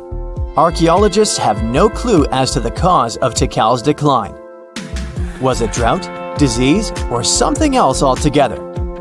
Located on the left bank of the river Tigris is a strange old ruin, a battered archway. It belonged to a city named Ctesiphon, the jewel of the Persian Empire for over 800 years. The city hosted an extravagant palace, decorated with a glass mosaic, jewel-adorned carpets, and a lot of marble. What is it with royalty and marble anyway? The arch was part of an imperial palace complex. Until modern times, it was the largest man-made freestanding vault. Notice how there are no pillars sustaining it. The enormous wealth of the city made it a constant target for other empires, until it eventually fell. In the mood for some more Mayan ruins? Chichen Itza is an archaeological site with the best preserved pyramids on Earth. Located in Mexico's Yucatan state, this Mayan city is well over 1,500 years old. At its peak, it was home to 35,000 people. The site has a total of 26 ruins to be uncovered. The highlight here is El Castillo, a tremendous step-like temple standing 80 feet above the ground. Its most peculiar feature is that it has 91 steps up each of its 4 sides, including the upper platform. It makes for 365 steps, the number of days in the solar year. The oldest lost city in this list dates back to the Neolithic period. It was when us, human beings, started farming for the first time, instead of living a fully nomadic lifestyle based on hunting and gathering. Located on Orkney Island off the coast of Scotland is a prehistoric site known as Skara Brae. Thanks to good restoration, the site is very well preserved. You can see prehistoric dwellings with hearths, stone-built furniture, and even primitive toilets. Researchers found runic symbols on the site, which means they could have attempted some form of writing. Ah, Greece. Fancy some feta cheese, anyone? We've arrived at the focal point of archaeological sites, but today we're exploring one in particular, the Colossus of Rhodes. Also known as the Bronze Giant, it used to be one of the 7 wonders of the ancient world, standing in the harbor of the Greek city of Rhodes back in the 3rd century BCE. The Colossus was said to be 105 feet tall. It's believed that the statue was built with the help of 900 camels. Sadly, it only stood for 54 years. A ravaging earthquake tore it to pieces, so visitors would come and see only a giant foot. Now, there is a whole load of nothing where the statue once stood. I think it's safe to say there are a lot of random ruins on walls spread across the globe. And our final visit for the day consists of exactly those. All the way in northern England lies the ruin of Hadrian's Wall. The Roman emperor commissioned the wall in order to separate his empire from Britain's. The original wall was a lot grander than what is left of it today. But still, the ruins are pretty impressive. They consist of a 73-mile structure stretching from one coast to the other. Back in the day, Hadrian's Wall hosted 17 large forts and numerous observation towers to ensure the maximum safety of his empire. The wall fell into oblivion when the Romans left Britain at the start of the 5th century.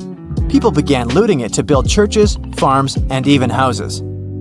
Today, if you decide to visit the ruins, you'll only see waist-high fragments of stone. But still, pretty neat, huh?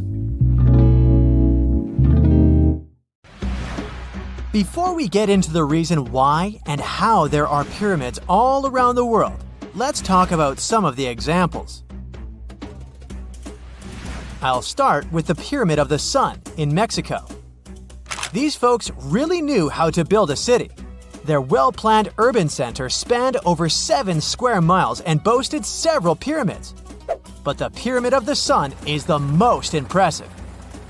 This giant pyramid was built way back in 100 CE and is one of the biggest structures of its kind in the whole Western Hemisphere. It's so big that it's 216 feet high above the ground. If you ever find yourself in this ancient city, you won't be able to miss the Pyramid of the Sun. It's right there on the east side of the Avenue of the Dead, the city's main north-south street. To build this incredible pyramid, around 1 million cubic yards of material were used, including a special kind of red volcanic rock called hued tizontal. Impressive, huh? We don't know too much about the people who built the Pyramid of the Sun or its purpose. But archaeologists believe there was once a temple on top of it. When explorers went below the pyramid in the 1970s, they found a bunch of cool tunnels and chambers. In 2011, they even found a secret stash of clay pots, obsidian pieces, animal bones, human figurines, and a mask. Who knows what other secrets the pyramid is hiding? If you decide to see this one, you must climb the pyramid using the 248 uneven steps on the west side. Watch your step. Sudan got some pyramids too. Nubian pyramids aren't as big as the ones in Egypt, but they still got around 200 of them. These ancient pyramids have been home to the tombs of the pharaohs of the Meroitic Kingdom for almost 1,000 years, who ruled Egypt from Nubia to the Mediterranean Sea. The pyramids at Meroe were constructed using granite and reddish sandstone. Oh, and did you know that Sudan has more ancient pyramids than Egypt? The Kushite pyramids depict the indigenous architecture and burial traditions of Nubia's Napata and Meroe kingdoms, which ancient Egypt influenced. Meroe, the burial site of over 40 queens and kings, is the most extensive Nubian pyramid site. The tomb walls depict mummified royals bedecked in jewelry, their wooden caskets containing bows, quivers of arrows, and other artifacts pointing to the Meroitic relationship and trade with Egyptian and Greek civilizations. So if you're looking for some ancient tombs to explore, you may consider skipping the crowds in Egypt and heading on down to Sudan. Let's fly to Iraq to see some more pyramids. Ziggurats have fancy receding layers and tiered temples. Instead of a smooth exterior, it has tiers like a cake. Perfect for all the important work and rituals that went on inside. You can find these towering structures scattered throughout Iraq and Iran, and they're a real testament to the power and skills of the people who built them. One of the biggest and most impressive ziggurats is the ziggurat at Ur. It's basically a giant rectangular pyramid that stands a whopping 70 to 100 feet tall, with 3 levels of terraces and a temple on top. Can you imagine how many baked bricks it took to build that thing? Try 720,000 for just the lower portion. This particular ziggurat was built for Sumerian king Ur-Nammu. Similar to other ones, this pyramid has been around for thousands of years, so it got a little rough around the edges. Thankfully, the Babylonian king Nebuchadnezzar II and some archaeologists came to the rescue in the 6th and 20th centuries respectively, and now you can find this near Talil Air Base. The ziggurat at Ur was built in 2100 BCE by King Ur-Nammu for the moon deity Nana. It was the tallest building in the city, and you could see it from miles around. It was like the medieval cathedral spire of its day. People would come here to bring their agricultural surplus and get their food allotments and seek spiritual nourishment. Sadly, the Nana temple at the top of the ziggurat didn't survive, but we do have some blue glazed bricks that may have been part of its decoration. The lower parts of the ziggurat are pretty amazing though. The architects even included holes in the temple's baked exterior to let the water evaporate from its core. Since we explored some of the pyramids on our planet, let's take a broader perspective. They can be found in many parts of the world. Egypt has over 100 pyramids, double that number in Sudan, and dozens of others are scattered in the Middle East and China. The Americas have the most pyramids in total, with more pyramids than the rest of the world combined. These pyramids are located in Mexico, Guatemala, Honduras, and El Salvador. Time to know more about the evolution of pyramids through history. The oldest pyramid is in Egypt. This pyramid was a step pyramid, which was created by placing one layer of stone on top of another. The pharaoh Sneferu is credited with creating the pyramid shape we recognize today. During his 45-year reign, he built 3 pyramids. His first 2 attempts failed, but he finally got it right with the Red Pyramid, which is considered the first true pyramid. It was Sneferu's son, Khufu, who built the Great Pyramid of Giza, which was the tallest human-made structure on Earth for almost 4,000 years. Latin American pyramids are similar to early Egyptian step pyramids, but they were built independently, with no knowledge of each other. The pyramids in Sudan were built around 700 BCE and are tall but much narrower than those in Egypt. How in the world did all these civilizations build these things without even texting each other? After all, the Aztecs, Mayans, and ancient Egyptians were about as different as possible. But despite their cultural differences, they all seem to agree on one thing: pyramids were pretty cool. Step pyramids are all around the world because they were the most feasible and stable way to build large and tall structures without access to lighter building materials like wood and metal. The triangular form with a square base is the best way to build a sturdy structure, and having a cube structure would require more material for less height. Now, when it comes to pyramid design, the Egyptian pyramids were like giant triangles with a square base, smooth sides, and a pointy top. On the other hand, the Aztecs and Mayans went for a tiered cake look, with steps leading up to a flat platform on top. So, while all these pyramids share the same basic shape, they have their own unique flair. Each group built its pyramids using different materials, techniques, and slope angles. So while they may have been inspired by each other's work occasionally, they were just doing their own thing. Egyptian pyramids had smooth, angled sides that were designed to help the pharaoh's soul ascend to heaven. The Pyramid of the Sun was built over a series of caves that served as a passageway for the deities. The Maya built the temple of Kukulkan in Chichen Itza to honor the deity Kukulkan, usually represented by a serpent. Nicknamed El Castillo, it has 91 steps on each side, plus a platform. That's 365 steps, one for each day of the Mayan calendar. Tell me, Brightsiders, how were pyramids built? To begin with, humans made them, not a foreign race from space that landed on Earth. You see, one thing that all pyramids have in common is that they were built without advanced tools or even the wheel. It took a lot of people to build them, including skilled laborers and architects. For example, it's estimated that 20,000 people built the Great Pyramid of Giza, and it's believed that most of them were skilled laborers. Building pyramids was a massive undertaking that required years of planning and effort. The Great Pyramid at Cholula, Mexico, took 600 years to complete. Researchers have found almost 1,000 previously hidden Maya settlements in the tropical lowlands of what is now northern Guatemala. They did it with LiDAR, light detection and ranging lasers, which they used to scan areas from the air. The region we're talking about is pretty vast. All those structures and buildings they saw over there stretch across about 650 square miles. And these spots were supposedly occupied thousands of years ago. It seems all these structures were pretty densely packed, so people lived close to each other. They had at least 417 ancient villages, towns, and cities where they could identify boundaries. These structures and buildings were actually a part of a state that looked like a kingdom.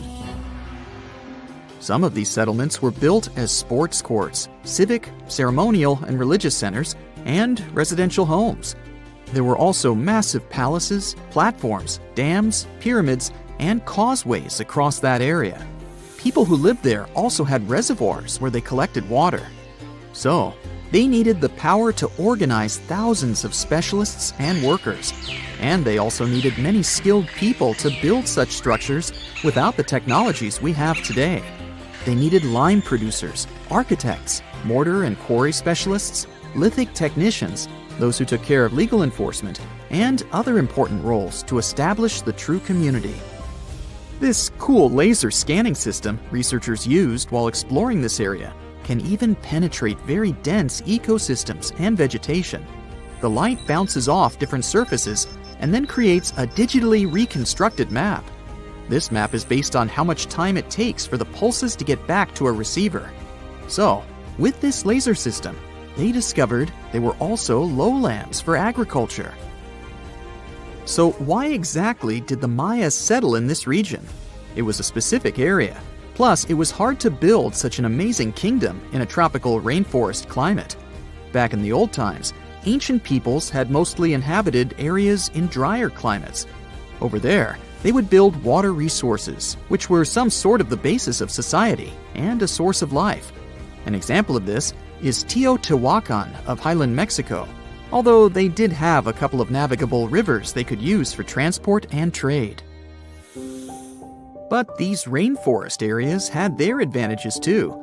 The Maya used natural resources like limestone, which was their primary building material, salt, and the volcanic rock obsidian, which they used for different tools. Also, they managed to find enough dry land to live and build homes there. The lowlands were seasonal swamps called bajos, and they were perfect for agriculture because of the fertile soil. Generally, the Maya built settlements that could endure rainy periods too. They were ready for different circumstances, including flood and drought, which is something you could see in how they built houses.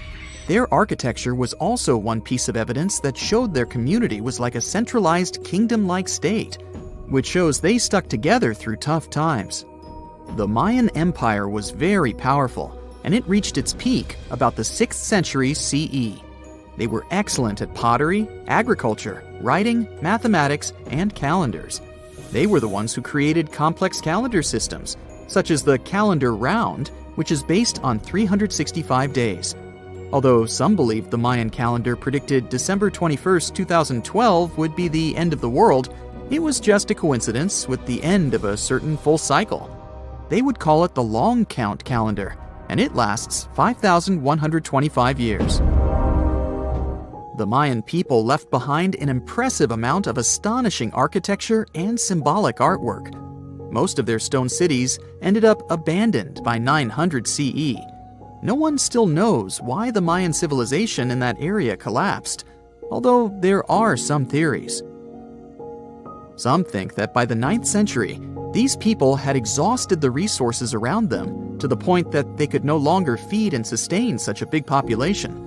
Others believe some city-states didn't get along that well, so they broke down the traditional system of power they used to have. Some say it was all because of a very long period of drought. It could be a combination of all these factors, though. But one Mayan city, located on an island, even survived until the 17th century. It was long after the rest of the Mayan civilizations had been destroyed or abandoned. If you're a traveler, you might know the town by its modern name, Flores. Scientists believe about 2,000 people lived there. The earliest Maya people were farmers. They cultivated crops like beans, squash, corn, and cassava. As they had many interesting ingredients, they created hundreds of cool recipes. Many of those are still present even today. For example, in modern Mexican cooking. And especially popular are papayas, cacao, avocados, squash, pineapples, chili peppers, beans, and so on. Even though the Maya mostly practiced a kind of primitive type of slash-and-burn agriculture, there is also evidence of them using some more advanced farming methods, like terracing and irrigation. And they were big chocolate lovers. More than 3,500 years ago, the Olmecs of Mesoamerica probably turned out to be the first to realize that it takes some work for us to get such a cool thing as chocolate. But the Maya were the ones who turned it into a true form of art. Scientists found out about it when they found cacao in Mayan pottery. Their chocolate would be mixed with honey, water, cornmeal, and chili peppers. That's how you get a spicy, savory hot chocolate beverage you can try even today in Mexico and Central America. Also, they used written language in their books. Their paper was made from fig tree bark, and using strips of that paper, they created a large library of books. Books made of this material are called codices, and 4 of these can still be found today. Sadly, many books were lost over time because of the humid climate or some human factors.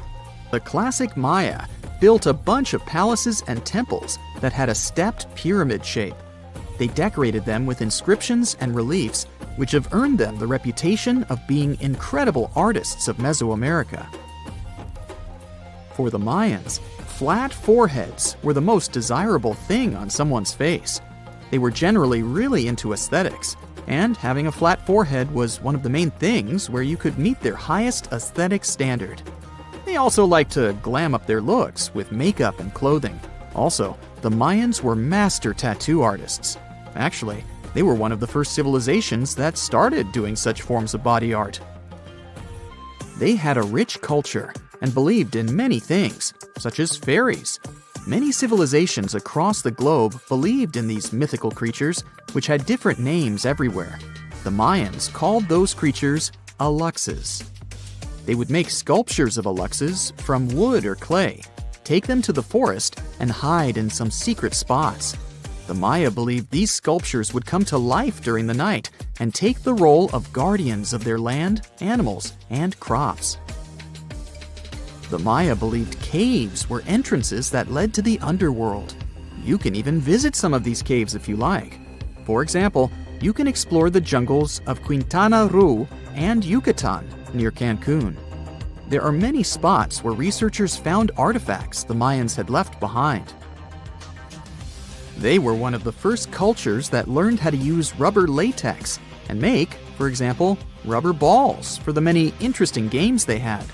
They used natural latex and then probably mixed it with some other natural substances. That's how they came up with the bouncy balls they played with. They also built cool steam baths. The Maya had structures made from stone that looked like something we know today as bathtubs. Plus, they were building heated stone structures we know as sweat houses. Researchers found these in El Salvador and Guatemala, and they were previously hidden under volcanic ash. Let's take a walk down memory lane, back to the earliest days of human history when our ancestors walked the earth as nomadic tribes. Consider for a moment what life must have been like for those with impaired vision. For those lucky enough to have only minor sight issues, they could probably navigate their way around without too much difficulty. But for those with severe vision problems, the challenges were formidable. Their productivity and usefulness to their tribe could be greatly compromised, potentially leading to their abandonment. As we settled down and formed communities, the way we treated each other began to shift, and we started to look at those with severe sight issues with a bit more kindness and empathy. However, without the scientific knowledge that we have today, there was limited capacity to provide support. Before glasses were available, those with minor vision problems like nearsightedness were probably not that affected. While their vision impairments might have made certain tasks like hunting or spotting threats more difficult, these individuals could still contribute to the survival of their tribe and therefore were generally accepted by their peers. Over time, as vision progressively worsened, many people learned to adapt.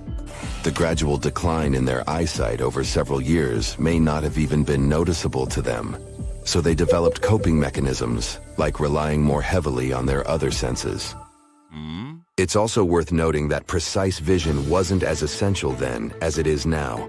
For a huge chunk of our history, literacy rates were low, often around 20% or less, and formal education was not essential for most jobs.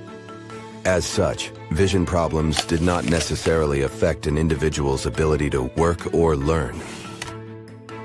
Most people were not expected to perform tasks that required exceptional eyesight. So, they could get by as long as they could carry out their tasks, which would often be in the form of physical work. It may seem harsh by today's standards, but if your sight was good enough to work on, say, a field, you could at least secure food and income. Fast forward to the 13th century, when the first glimmers of what we would recognize today as eyeglasses began to appear. These early versions of spectacles were fundamentally just magnifying glasses, only serving to help with reading tasks. As the centuries rolled by, glasses grew more complex and began to resemble what we recognize today around the 17th and 18th centuries. Now, let's look at the interesting history of eyeglasses for a bit. Their journey to completion took several centuries, dotted with countless visionaries and their inventive ideas. However, the mystery behind who invented wearable glasses remains unsolved. We do know that our ancient friends, the Romans, were the first ones to unravel the magic of glass and its power to magnify tiny text, giving birth to many magnifying glasses. Fast forward to Italy in the 13th century, where we meet the earliest wearable glasses in recorded history. These had rudimentary lenses crafted by skilled glassblowers, which were popped into frames made of wood, leather, or sometimes even animal horn, and held up to the face or balanced on the nose. As the tech improved during the Renaissance, these contraptions became more common. How do we know these glasses existed, you ask? Well, thanks to art. Paintings from the early Renaissance period often portray scholars with handheld frames or eyeglasses perched on their noses. Based on rudimentary vision tests, the Italian glassblowers fashioned lenses of varying thicknesses. As their popularity soared, these eyeglasses began their journey from Italy to the rest of Europe, becoming a luxury accessory available to those who could afford them. Given the importance placed on knowledge during the Renaissance, glasses became badges of intellectual prowess and wealth. For a while, it looked like eyeglass technology had hit a plateau. The next significant leap forward didn't happen until the 1700s, when eyeglasses became hands-free with the introduction of temples that extended over the ears. One of the most notable examples of these modern glasses is the Martin's Margins, designed by inventor Benjamin Martin. Today, these glasses are highly sought after by collectors, but they were the trailblazers in the quest for more accurate and thinner lenses held together by robust frames. Once glasses graduated to being over the ear, their evolution seemed to pick up the pace. Even Benjamin Franklin contributed to this rapid development by inventing the bifocal lens, a nifty solution for those juggling near and far-sighted vision issues. He ingeniously sliced two lenses and merged them into one frame. Around the same time, scissor spectacles gained popularity. These were essentially pocket-friendly glasses, foldable like a pair of scissors, and perfect for those moments when you needed a quick peek at something important. Some gentlemen weren't thrilled about wearing glasses all the time, so these compact glasses were the perfect solution. As the 19th century arrived, eyeglasses were still handmade and not accessible to everyone. But thanks to the upcoming Industrial Revolution, mass production of both frames and lenses were on the horizon, making it easier for hardworking folks to correct their vision. The early 1800s also witnessed the introduction of unique cylindrical lenses designed to correct astigmatism. In the 20th century, eyeglasses began to morph from a vision necessity to a fashion accessory. An array of frames with different shapes, materials, and colors started flooding the market, allowing wearers to select glasses that complemented their face shape, eye color, or even their outfit. Take Theodore Roosevelt, for instance. He rocked glasses with no earpieces that stayed put with a nose clip. Although these fell out of style as they became associated with the older generation, they were quite the rage back in the day. The real game changer was the advent of sturdy plastics. Frames no longer had to rely on wood, metal, or horn. Plastic could be molded into an assortment of shapes and sizes. the 20th century was also when we witnessed the rise of sunglasses. While the idea was born in Asia during the 12th century, they were originally intended to mask the expressions of judges in court, not to improve vision or shield from the sun. Several manufacturers played around with colored lenses, but not for protective reasons. Soon enough, though, tinted sunglasses became popular for light sensitivity due to certain medical conditions. This trend caught on quickly, and by the end of the 1920s, sunglasses were being mass-produced not just for sun protection, but also to reduce glare. The 80s brought us plastic lenses, which were less prone to breaking and could be made lighter and thinner than their glass counterparts. And the innovation didn't stop there. Today, we have glasses with protective coatings that reduce glare and block harmful UV light. Fascinating as this may have been, another interesting discovery has to do with the percentage of people affected by vision issues. Some studies suggest that short-sightedness or myopia wasn't as widespread in the past as it is today. Truth is, we've seen a skyrocketing number of folks diagnosed with this condition. Projections even suggest that by 2050, every second person on the planet might be myopic. One particular study brought to light that myopia now impacts more than double the number of kids in the UK compared to the 60s. Also, in some parts of Asia, the situation is even more pronounced. While doctors and researchers worldwide are trying to figure out the root cause of this problem, some label it as nothing short of an epidemic. The theories are many, with some pointing the finger at genetics or the surge in time spent glued to screens and buried in books. But then there are other scientists who've noticed a link between children who play less outside and the likelihood of developing myopia. Regardless of what's fueling this situation, it's fair to say that myopia probably didn't impact as many folks in the days of old as it does today. The relatively recent invention of glasses for nearsightedness suggests that it wasn't such a pressing issue in the past. Maybe people found ways to adjust their lifestyles to manage their short-sightedness better? Or perhaps there was a greater emphasis on matching jobs to people's visual abilities instead of hunting for tech solutions to level the playing field. You know, scientists make discoveries that change the world, but even they can face mysteries. Here are 10 things that have baffled scientists. Imagine that you constantly hear a low-frequency hum, and no one can trace its source.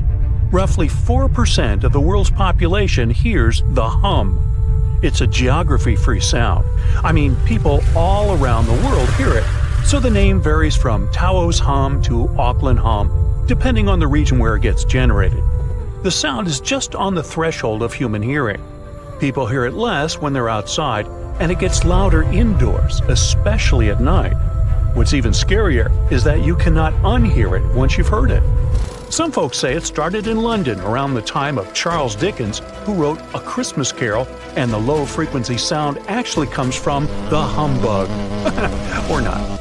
Actually, the earliest cases were recorded in Bristol, UK, dating back to the mid-1970s. Scientists have various theories about where the hum comes from and why only some people can hear it, yet they don't have a clear answer. It could occur when ocean waves move along the ocean floor. They shake the Earth when they collide with continental shelves. Or this might be happening because of volcanic eruptions and earthquakes.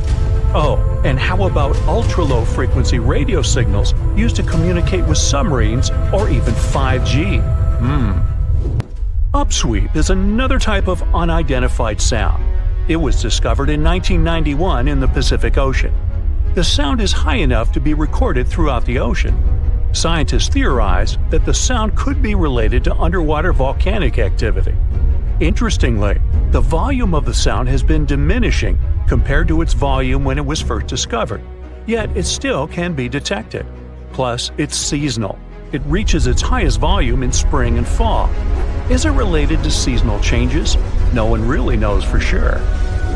The next mysterious thing is a cone-shaped monument found in the Sea of Galilee in Israel. This monument was discovered accidentally by sonar scanning in 2003, but the findings were published only in 2013. The monument weighs 60,000 tons. It was once submerged by rising waters. Archaeologists say the monument is enigmatic because they can't figure out where it's from. They don't know what it's connected to or its function. So this big and unusual thing remains a mystery. Now let's move to Göbekli Tepe, Turkey. This place offers you one of the most archaeologically significant sites in the world.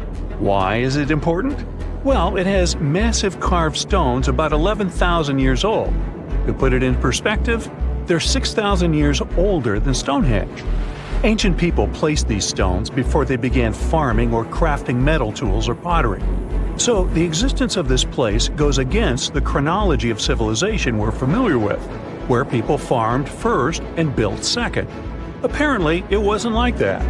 In any case, a good question is, what was the purpose of this site? Was it built to worship some spirits? Yep, archaeologists believe it might be the world's oldest temple. Okay, say this with me. Paleodictyon notusum. Yeah, I know it sounds like a chemical formula. This is a living fossil found deep down on the ocean floor. A creature makes these hexagonal burrows, that for sure. Yet scientists can't identify the artists. Now, what do I mean by living fossil? Well, Paleodictyon notusum is a creature believed to produce a burrow nearly identical to Paleodictyon fossils. Is it a worm-like animal that made them? Scientists don't know. One thing is clear, this isn't some random stuff created by geological forces. Now speaking of fossils, take a look at this giant one. Its informal name is Godzillius. It was discovered in 2011 by an amateur paleontologist. This is a scientist who studies the history of life on Earth by analyzing fossil records. Anyway, back to Godzillius. It's almost 7 feet in length and 9 feet tall if you were to measure it upright. This fossil is 450 million years old, coming from the time when Cincinnati was underwater. It might be a fossilized algae mat, but some scientists have different opinions. This is a massive tunnel found in South America. The tunnel is at least 8,000 to 10,000 years old. At first, researchers discovered a couple of colossal burrows. They were enormous and neatly constructed. Geologists were amazed, saying they had never seen such structures before. There's no known geologic process to explain their formation. I mean, researchers have known about the burrows since the 1930s, but back then they believed that these tunnels were just some sort of archaeological construction, until they discovered huge claw marks on the walls and ceiling. They reasoned that some extinct species could be the ones to have left these marks. Many geologists strongly believe they found the burrows of giant ground sloths and armadillos. The structure is the largest known burrow from the Paleolithic age in the Amazon. Yet experts have many questions. How come such a deliberate-looking structure could form naturally? A researcher then discovered another strange cave. This one was hundreds of miles away from the massive tunnel. Fast forward, there are now more than 1,500 burrows from the Paleolithic age found in Brazil. What's even more interesting is that some of these caves are connected to tunnels that sometimes lead to chambers. I'll continue with a natural phenomenon. What if I told you that every year, especially in October, fireballs appear on the Mekong River in Thailand? According to legends, Naga fireballs are a call for Buddha to return to Earth, and river serpents are the ones making these calls. Well, that's a myth, but what does science say about it? Is it related to a flammable gas? There are no clear answers yet. These fireballs appear to rise from the water. They can go as high as almost 990 feet. They're like fireworks, disappearing rapidly. They typically glow with a reddish or orange color. I'll mention some legends too, because why not? They're thrilling. And it would be a shame not to include the one about the lost city of Atlantis. As you may know, the legend says that Atlantis submerged into the ocean around 11,000 years ago. Since then, not just scientists, but also treasure hunters and philosophers have been searching for the lost world. Could Bimini Road be a trace? In 1968, a diver found strange stones off the coast of North Bimini Island in the Bahamas. The stones look human-made. It's like they were evenly spaced out and laid in an orderly row. It baffled scientists, but not for long. Carbon dating analysis of the blocks revealed that geological forces created the road naturally. There weren't any tool marks or signs indicating that the blocks had been stacked or something. The research is continuing, but yeah, scientists generally believe that the rocks were created by erosion. Well, I guess the time of Atlantis hasn't come yet. Okay, picture this. You're wandering on the beach, and you see dozens of octopuses walking past. In 2017, a group of people from Wales witnessed exactly this. Why did these creatures come out of the ocean? No one knows the answer. The group reported that they had seen 20 to 30 octopi crawling on the sand. The people looked for some signs of injury, but found nothing. They said that they had carried the animals back to the ocean. Interestingly, these creatures kept crawling onto the shore when people were asleep. Experts say that it's hard to be sure of the reason that pushed the animals to the beach without conducting a physical examination. They're still speculating about the reason behind this unusual and rare occurrence. Could it be overcrowding? Furthermore, the octopi were well armed. A separate study points out that the more fishers hunt large animals that feed on octopuses, the more the octopus population grows. Maybe that's why these creatures have to go farther to find food or shelter. But without proper research, these are only theories. There's a lot we don't know about space, too. So here's a bonus fact about the yellowish source of life in the solar system. Scientists have discovered a new type of wave inside the sun. These waves move in the opposite direction to the sun's rotation. Plus, they move super fast, so fast that it's beyond our understanding. Researchers have different theories about the function of the waves. If they figure out their role, this could give them additional insight into the processes happening inside the sun.